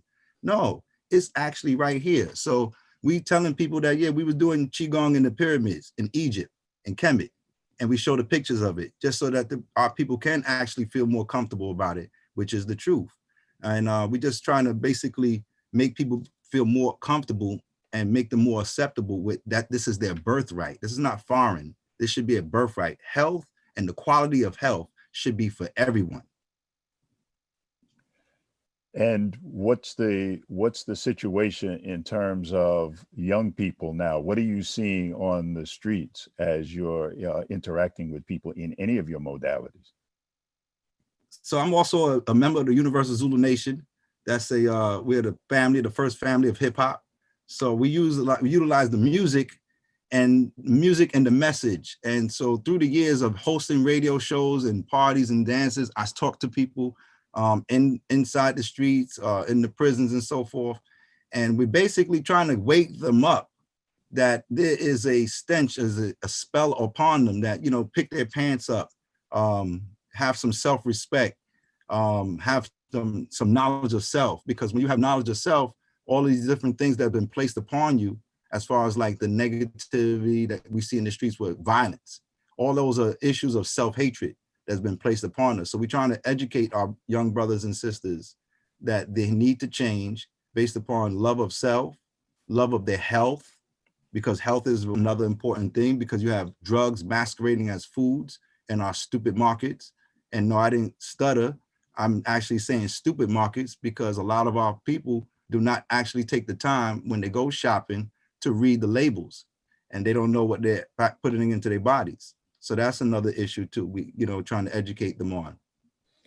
And I'm going to turn back to Dr. Small, and at the same time, I'm going to get some kind of signal from Brother Shep about our time situation. This could be the wrap up, and you can either text me or you can just jump right in and say something. I just text you. Oh, okay. You just wrap it up. Okay, good. So, all right. So I'm gonna wrap it up by turning to Dr. Small, and then after that, folks, hold your questions for the next part that follows. You'll have a chance during the Q&A. Want to return back to one of the founders on the West Coast. Now, this may not always be a topic of medicine, but a lot of times the issue in the way that we have been attacked has been this issue of personal responsibility. And I want to know what kind of effect turning and blaming people for their own oppression has for people and what kind of solutions you have, given that you have seen this for decades. Well, you know, the slave master always blamed the slave for the fact that he couldn't read, he couldn't write, he didn't have an education. But before we get to that, point number one, you have an address where people can send money raised for Mutulu's Defense Fund. Will you be giving that out at some time? Yeah, we're going to put that in the chat. Okay. Thanks for bringing that up. The second point, the positive acupuncture. Sometimes I think we create licenses to keep people from doing things. Sometimes I think the American government is the biggest reason why we don't have health care. For instance, in the United States, in California, when acupuncture was licensed, the people, in fact, I wrote a letter, helped someone out, actually on the board of acupuncture. But when they set it up, they said, we don't recognize anyone from China. You have to go to California and go to one of our schools to get a license. And so that's just created to limit things. And I think sometimes they just create licenses. It's like in Indonesia, they manipulate people's backs. But now you have to have a license, a chiropractor manipulate some backs. So sometimes I think the license are set up just to limit people things. And you know, acupuncture does work with anxiety and depression. Some people think it increases serotonin, which is how it works with depression. I've used it to treat people with anxiety and depression. And as far as taking responsible for yourself, when as the late Ruth Ginsburg said, all I want you is to take your foot off my neck so I'll have a chance. We're not asking for giving us anything. We're asking them to take their foot off of off our neck. Anyway, that's all I have to say. Well, that's a good note. That's a good note to wrap things up on. If anybody else has any additional comments you want to make, please put them in the chat. This will be a chance. You know, we always want to make sure that the people have a chance to ask their own questions, and we will move into that section. I want to thank every one of you. Please, folks, give everybody a virtual or other kind of a round of applause for all of the historical contributions and the present work that everybody is doing. Dr. Tolbert Small, who is still practicing after this time. Cleo Silver, veteran of the Black Panther Party and the Young Lords in that order. Denise Oliver, who I just learned now is a veteran of the Young Lords and the Black Panther Party in the other order. Carlito Rovira, my compadre, who has always created these great works and then making them available to the community to advance things. And then, of course, Dr. George Love and Brother Taufik, Dr. Shaka Zulu, for your work and contributions. And if you want to put contact information in the chat, feel free so that folks can correspond with you and learn what you do and get what you provide. So thank you all for allowing me to host this event, this part of it anyway. And just to put in a plug, Dr.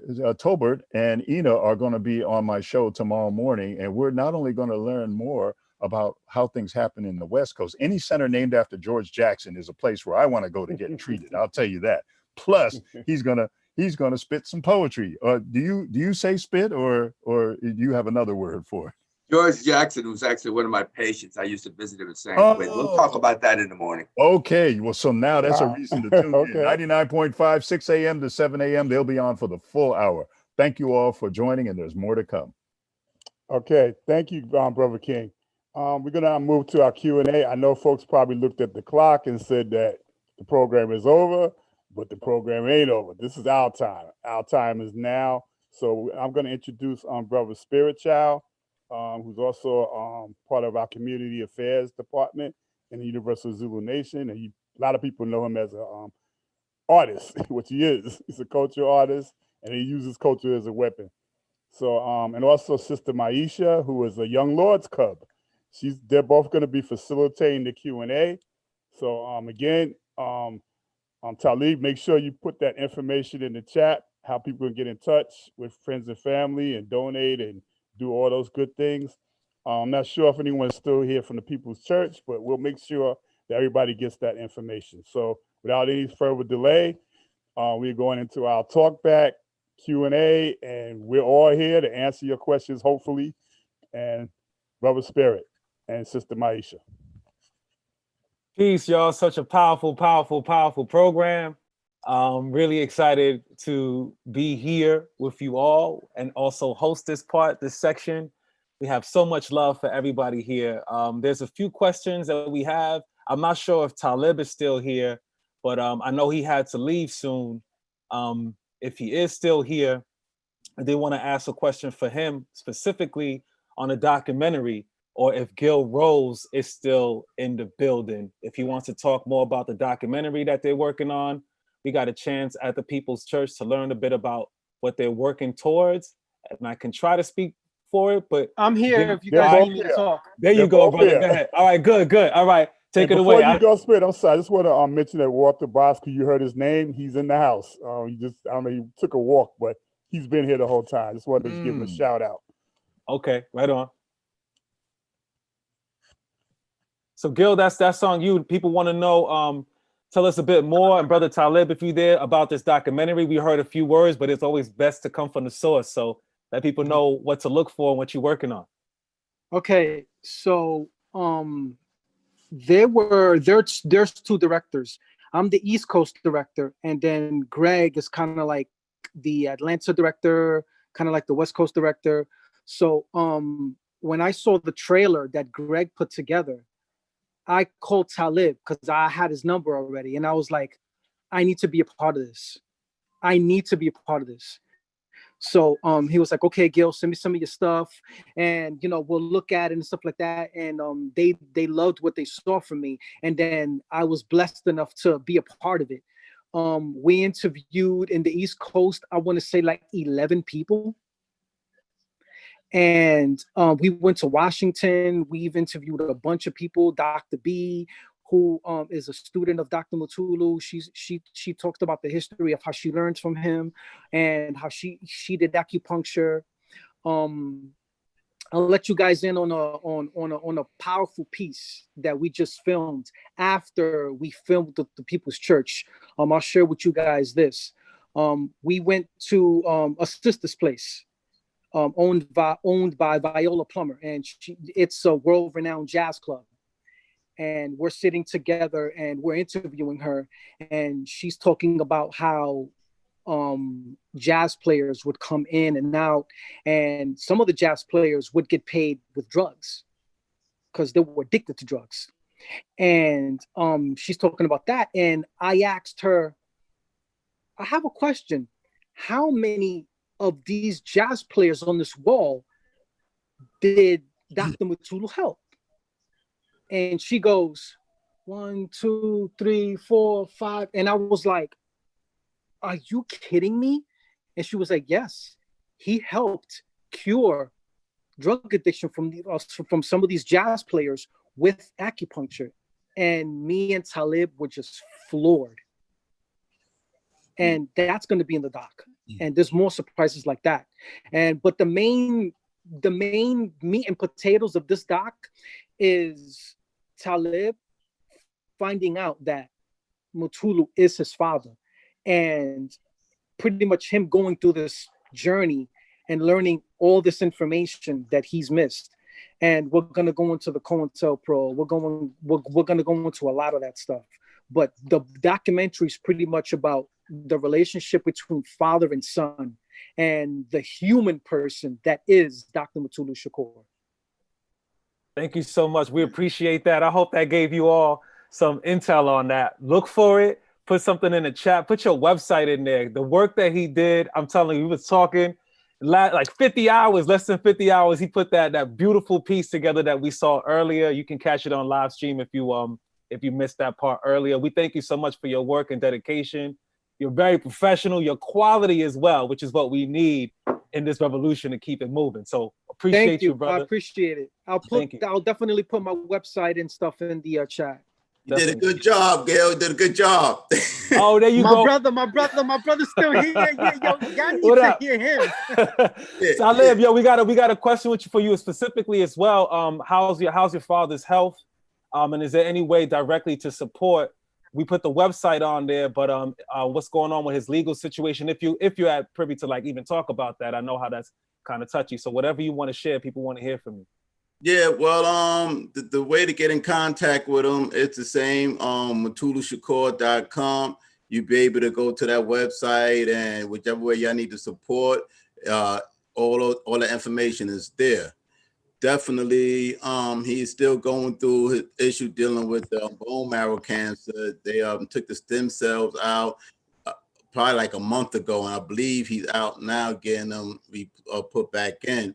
But I keep y'all posted on the travels with that. He's been out of communication for a little while because of, you know, those issues right there.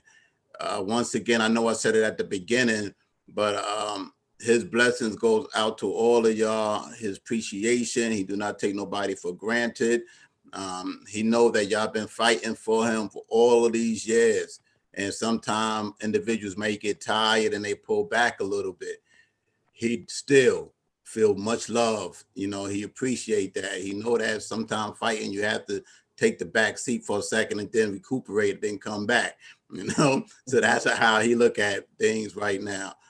As far as the a little bit more about the documentary, I believe is long overdue to have a body of work out in the universe that really depicts what he's really about. This didn't come up just about me, myself. When I went to visit him the second to the last time, he sat me down and he said, "Your son, I don't have much to offer you. What I have to offer you is our name, our legacy to move on. How you found me need to be told, need to be out there in the universe. So I give you my blessings to put this together. And I need you to make sure that it stays in the right hand, stays in the right culture, stays where it's supposed to be, opposed to, you know, some other entity grab it and, you know, reap the benefits from such a powerful piece of work that we will be putting together." The work will speak about, yes, of course, the Lincoln Detox, my travels before I found out he was my biological, the travels of my father when he was young, all the way down to 7 years old, why he started pushing forward for equal justice. The list goes on, how he grew into manhood and then started pushing for the liberation of our people.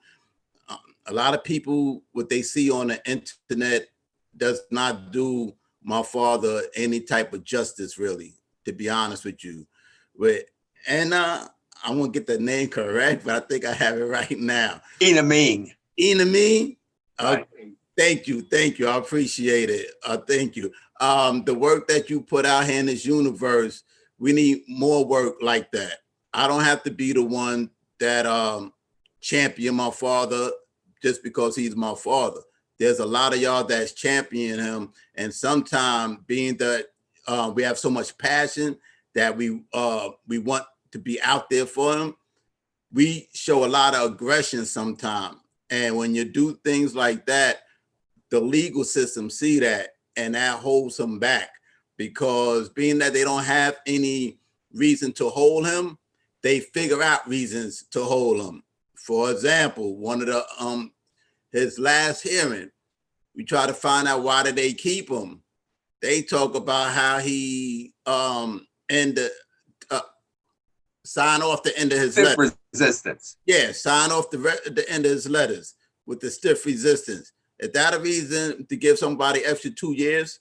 That doesn't make sense. So then when I see individuals pushing for him on the social media, I'm championing with them all the way until I listen to key words that they say that I know that the higher up would try to keep him. So I'm only saying that to say this, to be mindful when we pushing for him, that we're not the only one listening and hearing of what's going on.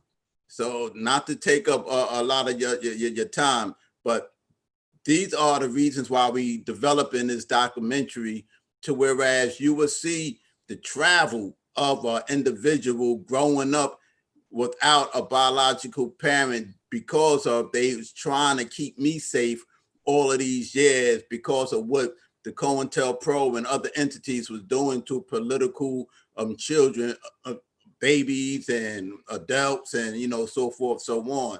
Do I feel some type of way about it? Yes, I do. But however, the late, great Afeni Shakur really made me see from a different lens because when I met her for the first time, I didn't know. Well, first she, gave me the green light that I was one of theirs. So it's a long story, so I'm not even gonna go through it. Y'all see it in the documentary, but more or less towards the end of the conversation, in the middle of the conversation, she said, listen, I need you to do me a favor. And I asked her, what was that?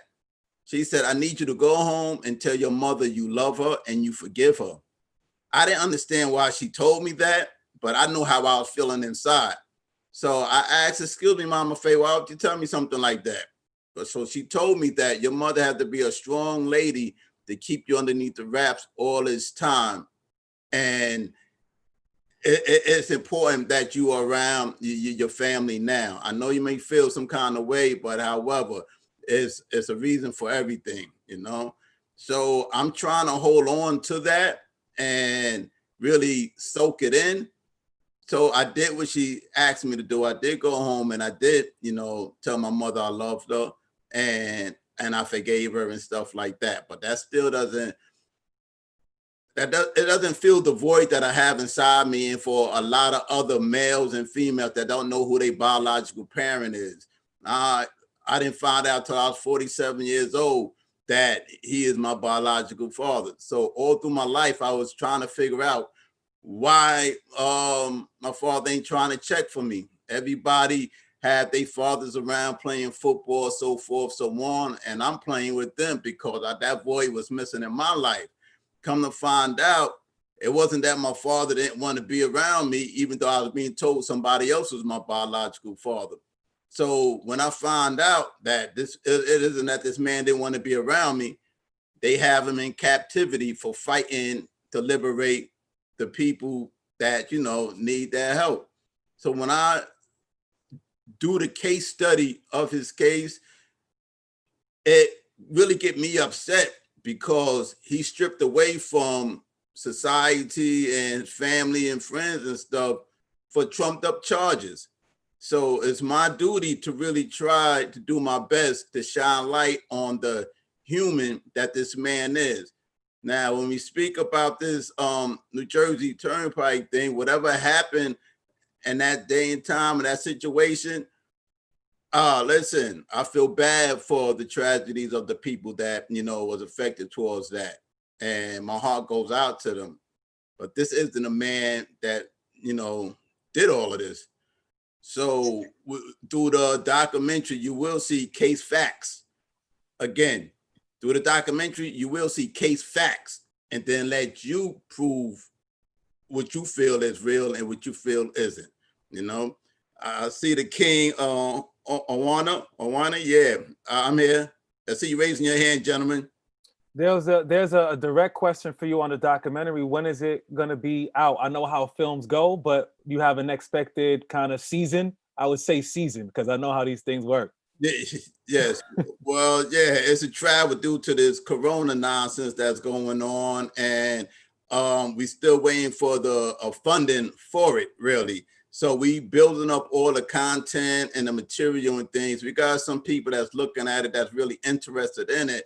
But as my father said, those numbers ain't right. We gotta do some things, you know what I mean? Mm-hmm. So there's people that just want to be part of it and then not part of really trying to help him, but just being part of just the name itself and take it for what it is.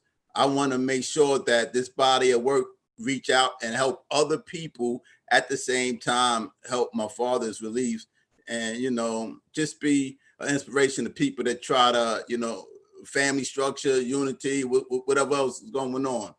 I don't want to be rude. Yes, brother, I see your hand. A couple things. Okay, go ahead, brother.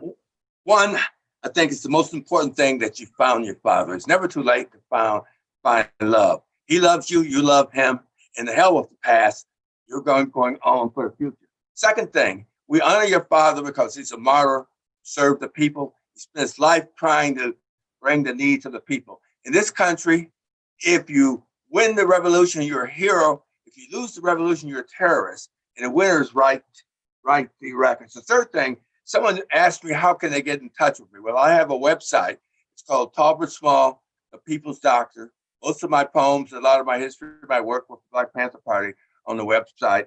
And I have a book which I just came out with for poetry, Resistencia, Resistance, Love, and Healing. The great Chicano revolutionary artist, Latoya, wrote the production of this book. Anyway, I wanted to get these three things in before I close. But brother, you found your father. That's the most important thing. You have the years ahead of your life to with him. One day, like Mandela, hopefully he will walk the streets of Oakland. But you know, they put us in prison. They frame us for political reasons, and then they don't let us out. You could be a murderer. You kill someone, you can get out. Like I said, the lady who shot Gerald Ford got 30 years in prison. She had one dirty urine. They let her out. And how you gonna keep someone in prison because they say stiff resistance? Just shows the oppressive nature of the beast that runs this country. Now with that, I'll shut up. Dr. Small, you said TolbertSmall.com. What's the website again? Yeah, you Google my name, Tolbert Small, the People's Doctor. Okay, putting it right in here. Google Tolbert Small, the People's Doctor. It'll come up.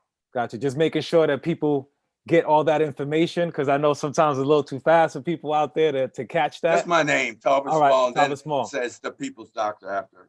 Okay, cool. Talib, it's a pleasure to have you, man, because we met you a few years ago in our home doing a soul session back in the day, and you were very humble, and you're still humble, and the spirit and your passion for revolution, your humility just shows, man, and I really appreciate that. You've been here and you've been staying here on with us, and I know you had to leave too, so I appreciate you answering that question directly to the people. I do have a direct question for our acupuncturists out here, all of those who are practitioners. One specifically in the chat that we saw, how do we unfuck the acupuncture profession? And where is the best place to study and learn, specifically with our revolutionary family? If we can have any, I know the People's Church was identified as one place, but we have people asking questions from Iceland, from Belgium. So if you know any network that exists, please let us know so we could put it out here, because we have a pretty large family tree that's watching right now. Before you answer the question, I would like to thank everybody for being on. Fortunately, I have a couple other obligations that I have to attend to. But for the most part, Brother Shep, I truly appreciate all this that you put together, and anybody else that had hands in what we have going on. When I tell you all this, did, brother. We all did. You too. Well, I salute all of y'all, and whoever have my information, please share it. It's okay. I have no problem with it. If you call me and I do not pick up, please leave a voicemail or a text, because I do not answer numbers that just have a number on it and no name. You know, yeah, we know. Thank you. My family salutes you. My father salutes y'all, and y'all just keep pushing forward. And I like to put Gil Rios on blast. If anybody need a videographer, a person that need the things to be edited, put him on blast, and a brother Greg Jackson from out there in Georgia. So I could not make this happen without them. And if anybody else have any type of resource that will be able to help push this documentary, please reach out to us, and we definitely gonna make it happen. Salute, keep pushing forward. God bless. Salute. Spirit. Brother Shep, go ahead. Yeah, I sent you a couple of names of some practitioners. Yep. Got it. You want me to announce them? I see Tanisha's still here. So I see, yeah, I'll get to them right now. We have some doctors. We got Wendy. You can also chime in. I just asked that question, but pardon me if I mess up the names. Amijil Whitlock, Wendy Whitman, Dr. Tanisha Dandridge, Elizabeth Ropp. You are also welcome to answer these questions about where can people currently study, how do we unfuck this system of the acupuncture profession is happening right now, and what support can we lend to our communities internationally, especially where can they study and learn with our revolutionary acupuncturists? I don't know about internationally, but I know in the United States, I highly recommend Pocatec.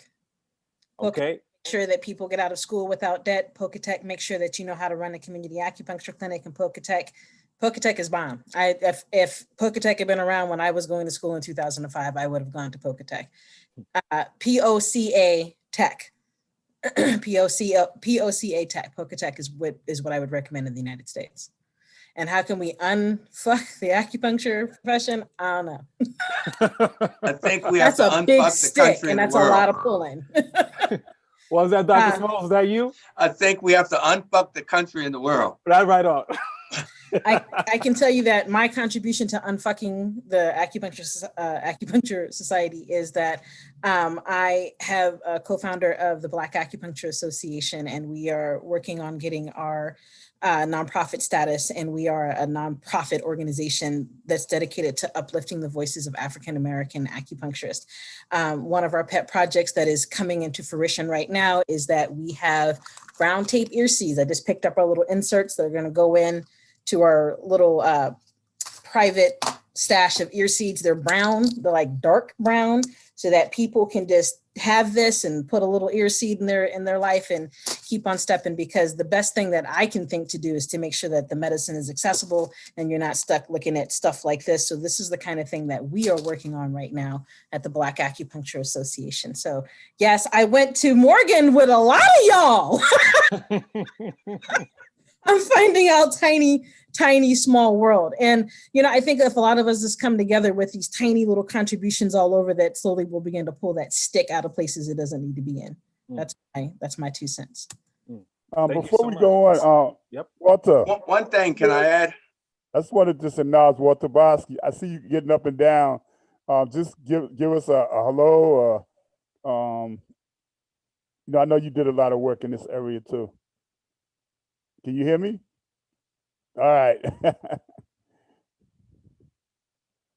Okay, while he's unmuting Dr. Smalls, you got something to say to that? Yeah, one quick point. With with air acupuncture in China, they started with little small needles, then they went to seeds, then they went to beads. They have beads with magnets in them. And my feeling is that this can be brought easy to the people. You don't have to have a license to do it. Medical assistance. Drug addicts can be taught how to treat themselves. Nurses can be taught it.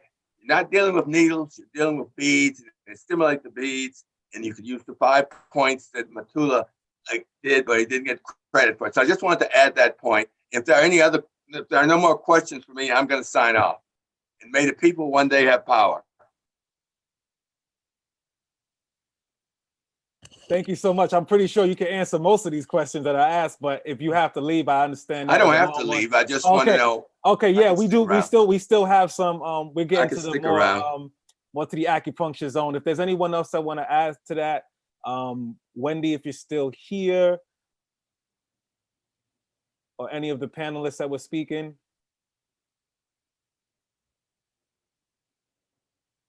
I see Dr. Shakur with his hand up. Yeah. I was gonna call on you anyway. If you didn't say you good, you could just unmute yourself. Here we go. Peace, family. I want to camel back with our sister, Dr. Tanisha Dangerous, shared about poker. Unfortunately, I just found out about poker a few years ago. However, my clinic joined up with them. So we're also a member of poker. However, for me, I also noted that the path to acupuncture, as far as learning it to empower our people, was very hard in our community. Of course, there was a lot of even licensed acupuncturists, unfortunately, in today's time, we're not on the same team as far as empowering the people with this information. And they were not embracive as far as sharing the information, even with the 5-point protocol. So you got to really take your time, pick and choose, find the right practitioner, and hopefully you can learn something. I would also recommend joining NADA. NADA is also very good. I'm also a member of NADA. Peace to my family at NADA. And NADA is a great step for people to start the process off, but then of course you can also learn more. And as a student of Dr. Love, I'm still learning more. And we're going to keep learning more and more and more. Thank you so much for that. There was a question. Learning until you die. That's right. That's right. There was a question that was going back and forth. One question was, is it true that it's 7 years? And somebody else said 4 years. And people are unclear as to how long do you need. I see you're saying four, you put a number out there. It's about 3.5 to 4 years, depends on whether or not you do herbs as how long the training is. The requirements currently in the United States requires a master's degree to be able to practice, and they're pushing for it to be a doctor's degree, which of course is going to keep the medicine out of the hands of the people. Also, the fees, the licensing fees are steep. They just went up drastically in California. To do the national, the NCCOM testing is kind of expensive, and it's a huge test that you have to spend a lot of time studying for. You know, we do want competency, but I'm gonna let Father Smalls talk. And I just want to say I'm totally fangirling over here, like presence of people like Cleo Silvers and Walter Bosque, and I know Father Smalls and so many people. I am totally fangirling right now. Dr. Smalls. I'd like to reiterate the point that sometimes licenses are prevented to prevent the people from doing acupuncture. When I was in China, we visited these children's palaces, and there were 5-6-year-old kids in the Hoku point, the Susan Li. And it's simple. We asked one of the doctors, how long does it take to be a surgeon? He says it depends. We'll train someone if they want to learn it, and someone's willing to teach it. Each one's on a speed. You know, some people can learn it faster than other speed. But we create these years, we create these licenses to limit the amount of people that can do acupuncture. When I was traveling around doing acupuncture in West Oakland with my little toolkit, it was illegal to do it. And then, but at that time, I think that I was telling patients to treat themselves. Now some of them might be telling me, well, that's illegal. You can't tell patients to treat yourself. I train people how to manipulate their backs. I think sometimes licenses are just done to, I think they're necessary in some circumstances. In some circumstances, I think they're done just to delay the training and make sure less people get trained, and you add more and more years and more tests out of the hands of the people. Anyway, that's my 2 cents. Thank you so much. There was another question. What's your thoughts on acupressure? Well, you know, most of the massage points Dr. Small, you gotta speak into your mic. Can you hear me? Yes, that's better. That's better. Okay. Yeah, most of the massage points were acupuncture points, and in China people will massage the points for the headaches. You can stimulate the acupuncture points with the massage, but you won't get as strong a stimulation as you do with the needle, so with electrical stimulation. Okay, thank you so much for that clarity. Anybody else want to add to that in regards to acupressure? I think if it's all you got, it's something, right? Mm-hmm. I'm pushing for the ear seats, try to make them available. Anything is better than nothing. Mm-hmm. And the question from Baltimore Street. Can I say something? Can I add something? Yes, for sure. Thank you. Okay, acupuncture is a tool. The science is behind the acupuncture. The science says that there's meridians, there's an electrical grid work over the body, and there's 8 different ways we can move that electromagnetic energy, with heat, with pressure, with sound, with magnets, with electricity, with light, with cold.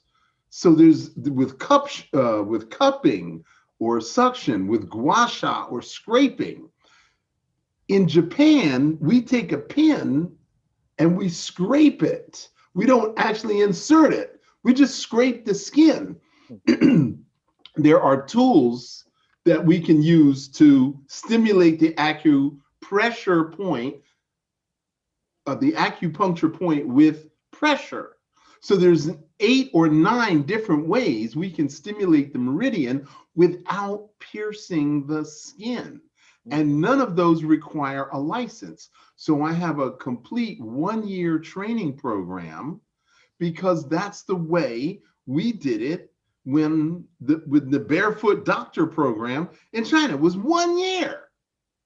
So I can train anyone in 1 year how to use meridian therapy, and we don't need a license. Now, privately, I have the Blue Dragon Qigong Academy. And if you are a graduate, a certified graduate of the Qigong Academy, and you have Qigong students, there's nobody who's going to report you for sticking acupuncture pins in your student, because you're not hanging out a shingle and taking people off the street.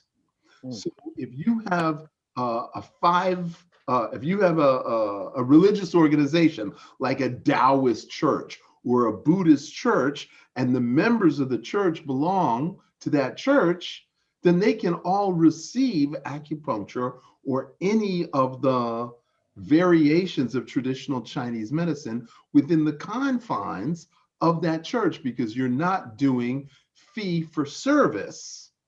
It is a contribution, a monthly tithe that you're making to the church, and you're getting the benefits of the minister, the pastor, the Taoist that's helping you. Thank you so much. Dr. Love is so right. I know they have magnetic beads, and I remember 25, 30 years ago reading about them injecting vitamins and thiamine in the acupuncture points. So as long as you stimulate the nerve, it doesn't matter how you stimulate the nerve, and there certainly are ways that people can get around the licenses program to do it.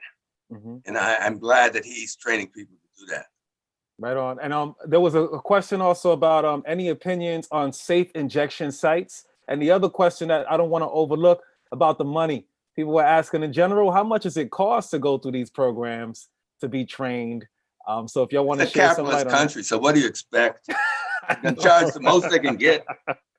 Right. Okay, so the injection sites are going to be stomach 36. So most of the substances such as vitamin C or Chinese herbs that you can inject, stomach 36 is a point about 4 fingers below the soft spot of the knee. But the money should be less than $20,000 a year. Now, the state, each individual state sets up its own educational requirements. So if I wanted to open up a school, I'd have to put up a $250,000 performance bond. And then I would have to have a library. And then I would have to have a lunchroom. And then I would have to have 3 classrooms. So the requirements are going to force me to spend so much money. And then I can't even get certified as a school until I've graduated 3 classes. So that means the first year students, is your program certified? No, I have to graduate 3 classes before I can apply for certification. That's absolutely crazy. So that means the second year students are guessing that the first year students are doing okay. So now all I want to do is just enroll students, and I'm making it about money instead of training the students. So that's why I created this other program, this 1-year training program that's $12,000 that will teach you everything you need to know to learn Chinese medicine. Now, part 2 is to create the free clinic. So the students then work in the free clinic to get the experience. And that's what Dr. Shakur Zulu and I are working on right now. So anyone who wants to continue this conversation about how we can bring that to New Jersey, Atlanta, DC, Baltimore, wherever, Europe. we got our brothers and sisters out there too. Don't forget our family out there in the world. Dr. Shakur, could you talk about the mobile program? Oh yes, so we've been doing the mobile program as an add-on to the feeding the people in the community program that we've been doing every Friday over on Lexington Avenue. But right now we're trying to obtain our own community health bus, in which we'll be able to service the people with acupuncture and holistic health in our communities as the 5 boroughs of New York City. Cool. But I got 2 questions specifically, I believe, for if Denise is still on, Cleo, Denise and had to go. Carlito. She had to go? All right, Yeah. Cool. One question, if you can answer this, can you tell us more about the reasons and process that Lincoln Detox was so successful in shaking loose millions of city health funds, including drug treatment funds, to finance this program? Obviously, the community mobilization was key. I heard that Sister Cleo said, but how did they bring forward their pressure for funds besides Mutulu's important personal confrontations with city officials? So can you tell us more about the reason and the process that Lincoln Detox was so successful in shaking loose millions of city health funds, aside from the power of the people? Well, that is the key element, the power of the people. But the other piece to it was the success of the program. Hundreds, on the first day of the Lincoln Detox program, 200 drug addicts were standing in line to get treated because of the horrible way in which methadone just deteriorated the body, and it made your bone marrow into sand. So it was a horrible thing. It was, and of course, because Mutulu was such a great negotiator, and because the need was so great in the South Bronx and in Harlem and in East Harlem and in the Lower East Side, all over the city, the need was so great. It was almost impossible for them to say no. Of course, they were stoic and wanted to hold back on funding for us, but the conditions were such that the people, they would have looked like total mean-spirited animals not to have funded us, funded the program. And I'd like, if Walter is there, could he talk a little bit? He attended some of those meetings where they demanded the funding for the program. Can he speak on that? Walter, there's a request for you. I just got you. Thank you. Am I on? Am I on? You're on. You're live. All right. So first of all, it was the people's power. It was organizing the people in the community who demanded the detox program, who needed the detox program. We have to take into consideration that in 1970, from right after the war to 1970, heroin was the epidemic, not methadone. Methadone was the Rockefeller program created in Lexington, Kentucky, where people would go there and be on methadone for the rest of their lives. We used a 10-day methadone detox. We didn't start using acupuncture until 1972. But from 70 to 72, we detoxed people with methadone on a 10-day detox protocol. The money that came from the city, they knew that if they didn't provide the funds necessary, that not only will we take over the nurses' residence, we will go take over City Hall. Right. Just like in 1975, when we took over the Statue of Liberty, if people remember, we put the Puerto Rican flag on the statue. So they knew not to mess with us too much. And between the collective, which was Mutulu, myself, Richard Delaney, and Richard Byrd, we did the best that we could. Political education was our secret weapon. Once you politicize the community and you liberate their minds and their hearts, they get down with the program. And so we were a threat because we were organizing the community. Acupuncture was just an added, benefit. It was political education that made the difference. No other program in the history of New York or even the United States used political education as therapy. That's what we did. And that's why we became a threat to the system. And Mutulu Shakur, my brother, was a genius. He could organize people. And not only organize people, he organized white, black, brown, yellow people, all kinds of people. So when they said that he was the mastermind behind whatever they claimed that he did, he was the mastermind. I don't know about what he did. There's no proof that he was part of it, but he definitely was the brain behind the operation. He was able to organize people politically, the Young Lords, the Black Panthers, Atrium. Our weapon was political education, and that was free.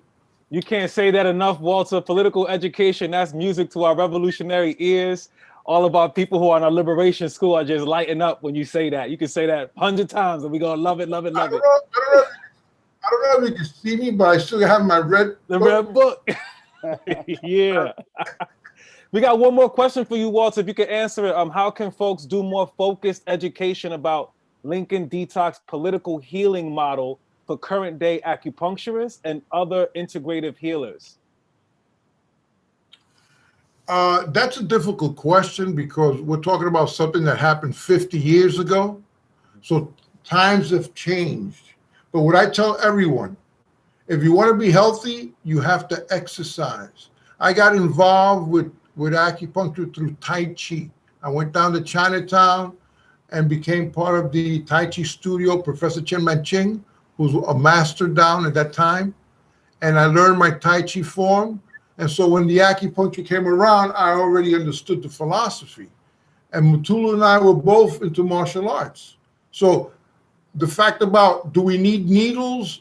No, what you really need is to exercise the meridians through either meditation, prayer, Qigong, Tai Chi, Kung Fu.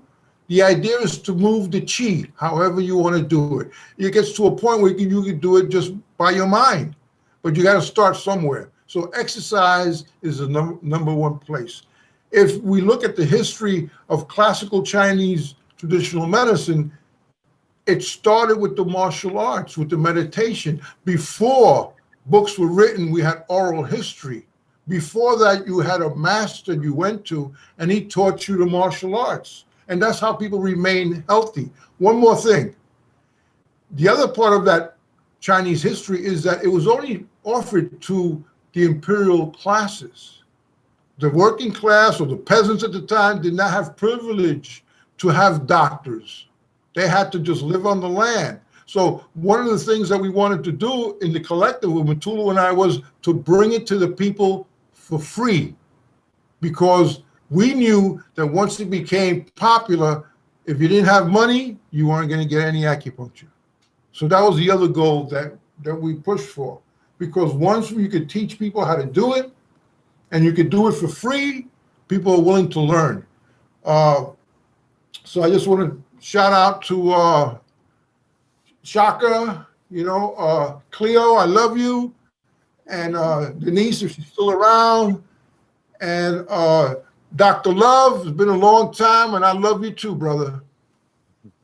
This is that part where we send revolutionary love around the room, the Zoom room. So all our panelists, people who are speaking, say any final comments that you want for the people. The question part is over.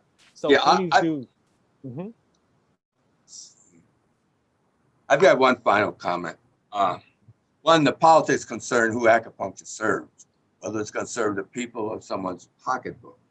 And when I was in China, Children's Palace, I saw these 5-year-old kids doing acupuncture on themselves, Hoku and Susan Lee. And I trained a physician assistant to do acupuncture, and I had him do all the points on himself in less than a year. So, well, you have these licenses, 3, 5 years, $20,000 a year, but that's how people make money. With that, I'm going to sign off, and I'll see some of you tomorrow. Right on. Thank you so much. May the people one day have power. Appreciate you, Dr. Small. I have a quick question. Yep. Before, because I was about to head out. You see me? Oh, he's still here. What up? Yeah, he's still here. I was prepared because I had to make a travel. You see, I'm more wrapped up this time, right? Yeah. I have a quick question. Do Lincoln Hospital recognize my father? Whoever's in charge of it?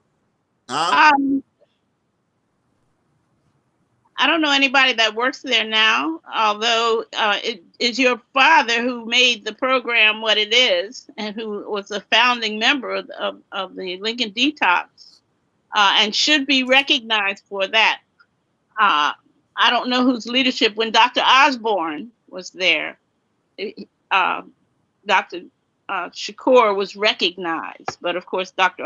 Osborne has passed away now. Well, the white folks think Michael Smith did it all. Oh, yeah. Michael Smith wrote the program. He denigrated us. He said that the program that we initiated there was, had been nothing. And it had not been for us, he would not have been there at all. Right. Okay, thank you. That's a little history for my little history books. You know, I truly appreciate that, because that's definitely an injustice if my father, Walter, and a whole bunch of other people helped develop that, and they're not being recognized to this day. And now here it is, Lincoln Center is like a big hospital now, to my understanding, and they get no credit for that. That's sad right there. You know what, Talib? I never talked to you about it. When I was in Hunter in the 70s, I didn't know your father, but I saw him actually work. You know, we had did a premiere of a film, A Luta Continua, which was about the struggle in South Africa. And someone passed out, had an incident in the auditorium at Hunter during the program. And you had dignitaries from all over the world, Vietnam at that time and all over. And I was on security for the Black Student Union, and we saw these brothers rush over to the woman. And, you know, they had on jackets, you know, like not suits, but jackets. And they pulled out the acupuncture things and they started doing it. And a couple of the guys were like, what are they doing? What are they doing? I was like, leave them. I knew a little bit. I was like, leave them alone. They know what they're doing. And she recovered, and then they moved on. And then I found out later on who that was. That was your dad after, you know. Wow. Wow. That's a blessing right there. And that was like, wow, you know, just seeing it being done like that, and they just moved on it. Wow. And you see, those are the reasons why this man need to be out here helping the community, as, you know, as a doctor and a advocate, mentor, and a person of resources to help build our community back the way it should be. I forgot to add a part of the documentary, whereas we videoed a lot of individuals that was in captivity with him, how he have changed their lives behind the walls, and they out here living productive lives, and they've given a testimony on how they could not have done it without him. So, you know, when I say that this documentary is going to be a powerful one, I'm not just saying it because of, you know, I'm spearheading it. It's information that really need to be out there. And I believe that all of y'all will enjoy the information that, you know, you will see, you will hear about it. This isn't my documentary. It isn't, you know, my father's documentary. It's going to be all of ours, because it's no you without me. You know what I mean? It's like a collective body of work, and I can't do it by myself. He can't do it by himself. I'm reaching out to individuals that's able to really help this push along. I'm learning I'm learning about these travels now, opposed to all the decades of information that y'all do have about my father. So how am I able to put this documentary together by myself? I can't do it without y'all. So if individuals have personal history with my father, about my father, that is substantial towards, you know, not just a conversation, but to shine light on the man that he is. The man that, because I heard somebody say was at one time. No, it ain't no was, still is. You know what I mean? Yeah, I heard that. Right, he still is. Yes, because he's living through all of us in one way or another. So, yes, you know, yes, like a point of information, there are 2 documentary films that were just completed. It took about 3 or 4 years to be completed about Lincoln Detox. One is called The Detox People by Jenna Bliss, and the other one is called Dope is Donovan. Yeah, both those films talk about Dr. Mutulu Shakur, talk about detox, talk about the politics, talk about the young lords, the Black Panthers. So you should just take a look at it. It'll give you a lot of good ideas. There's a lot of photos, archival photos at Hunter College Central. I don't know if you can have access to them, but there are a lot of photos there that you could go and look at, and you'll see. I actually have a couple. I'll text you a couple of the negotiation that your dad did with the Health and Hospital Corporation when we took over the corporation, and all the other work that he did in the community. And so take a look at those 2 films and just add to them and make your own. Well, I watched both of the films, and yeah, they definitely are on point. I like the body of work that was there as well. So to add that to what I have going on, of course, I won't use all that information or anything, but like you said, ideas. And I already have a conglomerate of ideas already written down and stuff. I'd like to add this. All the work that my father was doing out there in the community, it was for the people, for everybody. But what we fail to realize is what was neglected by doing that. So that means that my sisters and brothers was being really raised without my father really being inside the household. And this is what I'm getting from them. To whereas his passion definitely was his family and still is his family.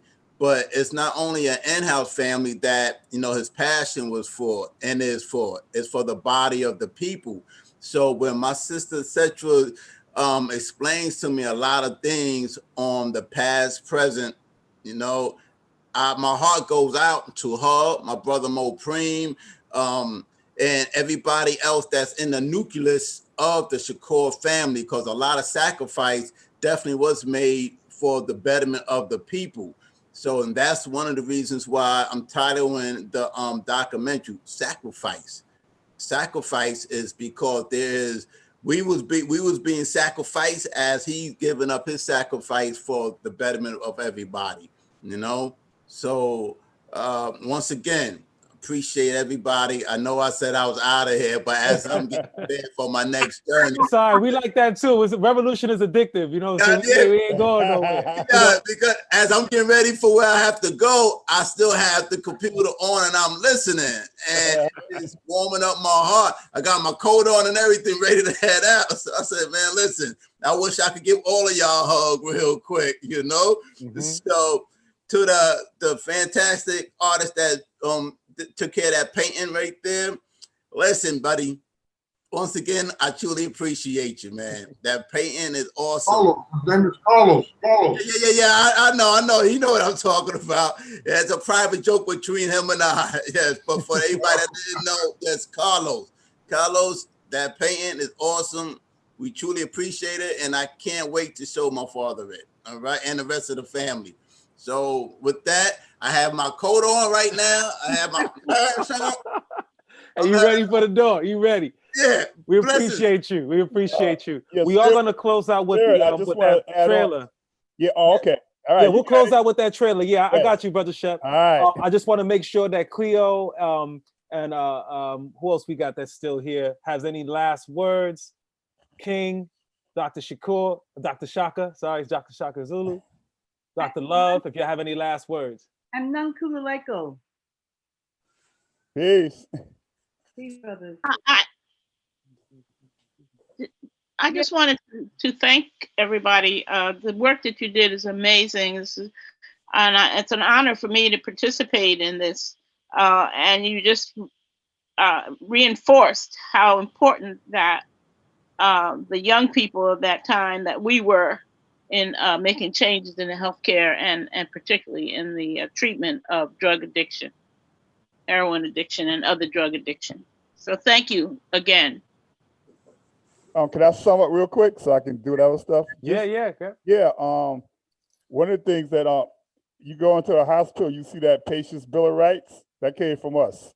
They diluted it, but what's there, that came from us. You know, she mentioned about young people. We did that because there was no bill of rights for patients back in the day.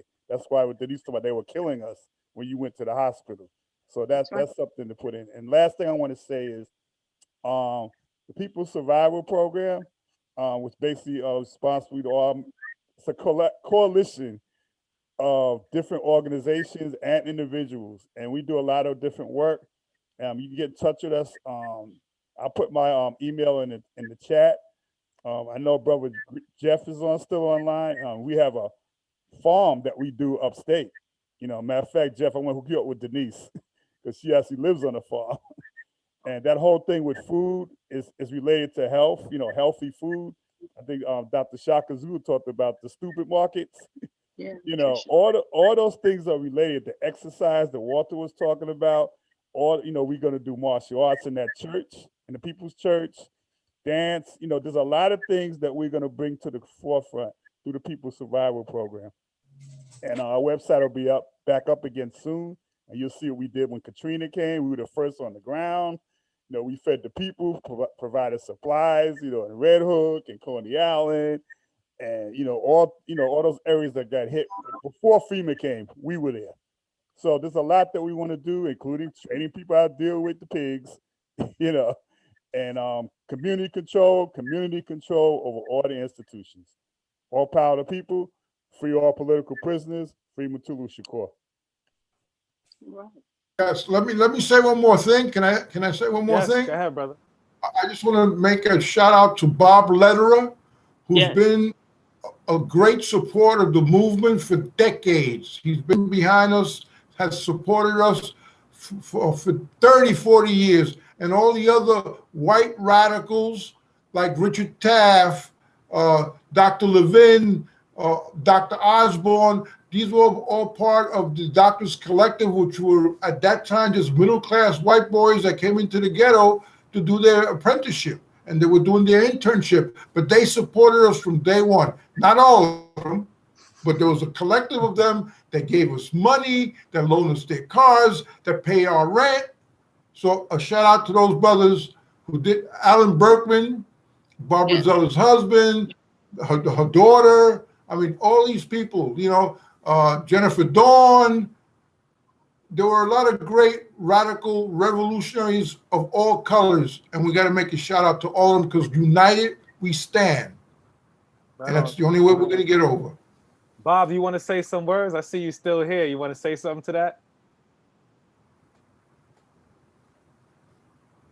Well, thank you for the opportunity. I mean, this has just been a beautiful evening, and I hope this can get circulated very widely so people will really understand the revolutionary history that Lincoln Detox represented and what a critical role Dr. Mutulu Shakur played in all that, and how absolutely urgent it is that he be released immediately.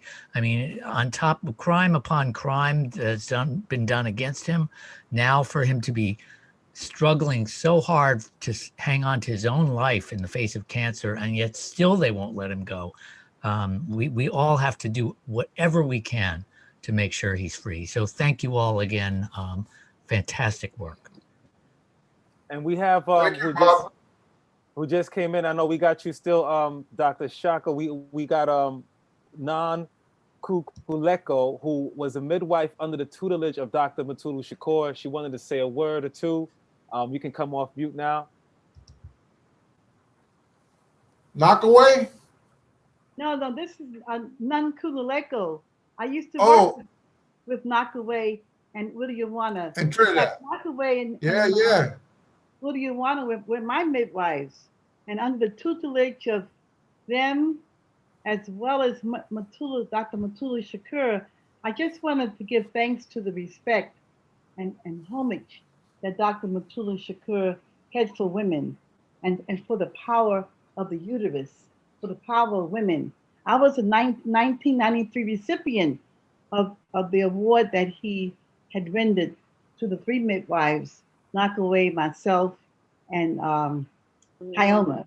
So I just want to thank you. He respected women highly and include them in the revolutionary work, as evidenced by Sister Uliawana and others. Thank you for sharing. We appreciate that. Yeah. Dr. Shakur, Dr. Love, we still have some last words from you both. If y'all have any last words you want to share, we'll throw you in there too, Dr. Tanisha. We have all these doctors here. I'm gonna say peace, salute. I want to say love to everybody there, and I'll pass it to my beloved big brother, Dr. Love. I'm honored to be in this room with everyone. Some of these people are my heroes. So I'm just glad that I'm able to carry the torch this much further. And I just hope we can organize the future so that we can help everyone who wants to come behind us to continue this process. And of course, we want to thank all the pioneers like Walter and Cleo and Dr. Mutulu. Great honors. Thank you for doing this. This is so amazing and so wonderful and so beautiful. I like to let everybody know, if you want to see some other of the newer acupuncturists who are continuing to carry the torch, there are a variety of places where you can see them, particularly on blackacupuncturist.com. We do an interview with them every week. I hope some of you, particularly some of you honored elders, will come on to the show. Maybe we can do another fundraiser for Dr. Mutulu. I'm tired, y'all. Bear with me. It's a long day. English is no longer my language. We did a fundraiser interviewing people so that we could capture the history and just have it out there. And I would love to have some of you guys come on to the show so that maybe we can do another one and continue to fight and support with blackacupuncturist.com. Right on. Thank you so much, everyone. It's been like amazing. This is our Liberation School. We use this platform a lot. We are organizing like this every week. If you're interested in getting down, I do want to say we started, there was about 100 people that came through. It was the first time we ever had that. We know this conversation is needed and welcomed by our community. So we need to do this again. It should be like a part 2, Brother Shep. I'm looking at you. We had people at the door that couldn't get in, actually. They were emailing us and saying that it was too full, that they couldn't check it out. So we will be circulating this YouTube. It went beyond our expectations of what we thought our capacity was to have. But we really, really love y'all. We also had a little thing in the chat of, since we have so many healers here, before we show this, it's only a 2-minute clip of this trailer. Is there someone that wants to close us out properly in the tradition of how healers be when we're in a space? So anyone wants to lead that? Somebody recommended a breathing kind of exercise thing, or whatever you feel is appropriate in this land of Zoom.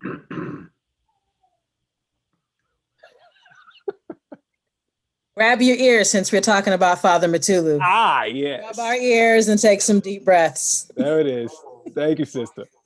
Especially the lower part of your ear. It's directly connected to your vagus nerve. I'll show my fluffy covered ear here. Down here is directly connected to the vagus nerve. And combining that with deep breaths helps to trigger the vagus nerve in 3 different ways. One, you're holding it here, one of the only tactile places that you can grab your vagus nerve. Expanding that belly as far as you can helps to trigger the vagus nerve. And then expanding the breath, expelling the breath as slowly as possible also helps to trigger that vagus nerve. So in 3 different ways, you're helping to cut on your parasympathetic nervous system or your rest and digest nervous system. So just take a deep breath, push that belly out as far as you can, and breathe out slowly, slowly, slowly. Push your back to the chair, root your feet to the ground. Inhale energy up through the base of your feet to the top of your crown. Exhale the energy slowly back down into the earth. And once again, big, big, big stretch of belly breath. Feel the energy roll around your body as you slowly, slowly exhale out. Breathe in the light. Exhale what no longer serves you, so that the universe may recycle it into another form for someone else. Ashe. Ashe. Ashe. Wow. Hey. Thank you so much, Brother Shep. You want to say anything before I put this documentary trailer? Just continue to work. And folks who are not part of our, our email network, you got the emails in the chat. We'll give you information on all the things that we do and what you do. Peace. Peace. So after this, we'll just sign off. And as we always say, if you want to come off mute and just give a nice big all power to the people, y pa'lante siempre, that'll be really, really dope. Could y'all please all come off mute? And if you want to show yourselves, that's also cool too, because, you know, there's still a lot of people here. Hello. Yeah. All right, cool. Look at all these beautiful faces. All right, cool. On the count of revolutionary 3, let's give it all power to the people. Y pa'lante siempre. 1, 2, 3. All power to the people. Pa'lante siempre. Amazing people over here. All right, here we go. That's amazing. Aren't you glad you're able to witness? That was a great idea. Real quick. It's okay.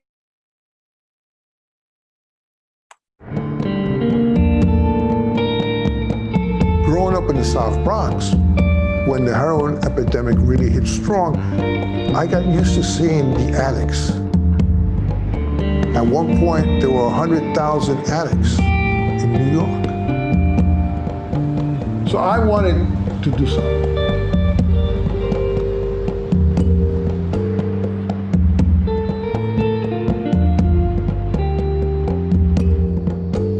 It was the Black Panthers and the Young Lords. They actually were the first ones to bring acupuncture to the South Bronx.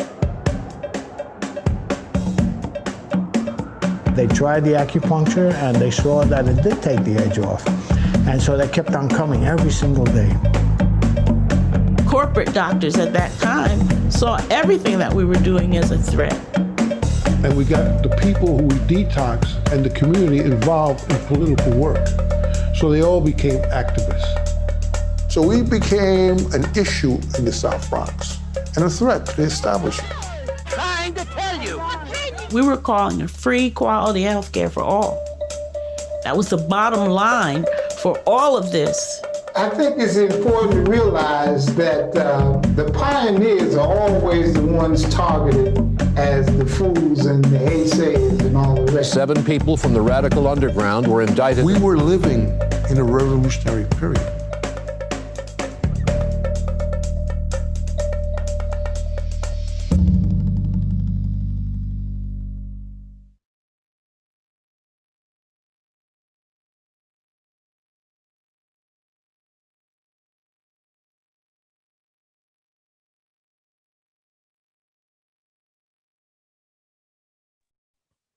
We love you all. Thank you so much for hanging in there. 3 hours strong, over 100 people. Right on. We love y'all so much. We'll see y'all next week. If you're organizing online with us, if you're not, get in touch with us.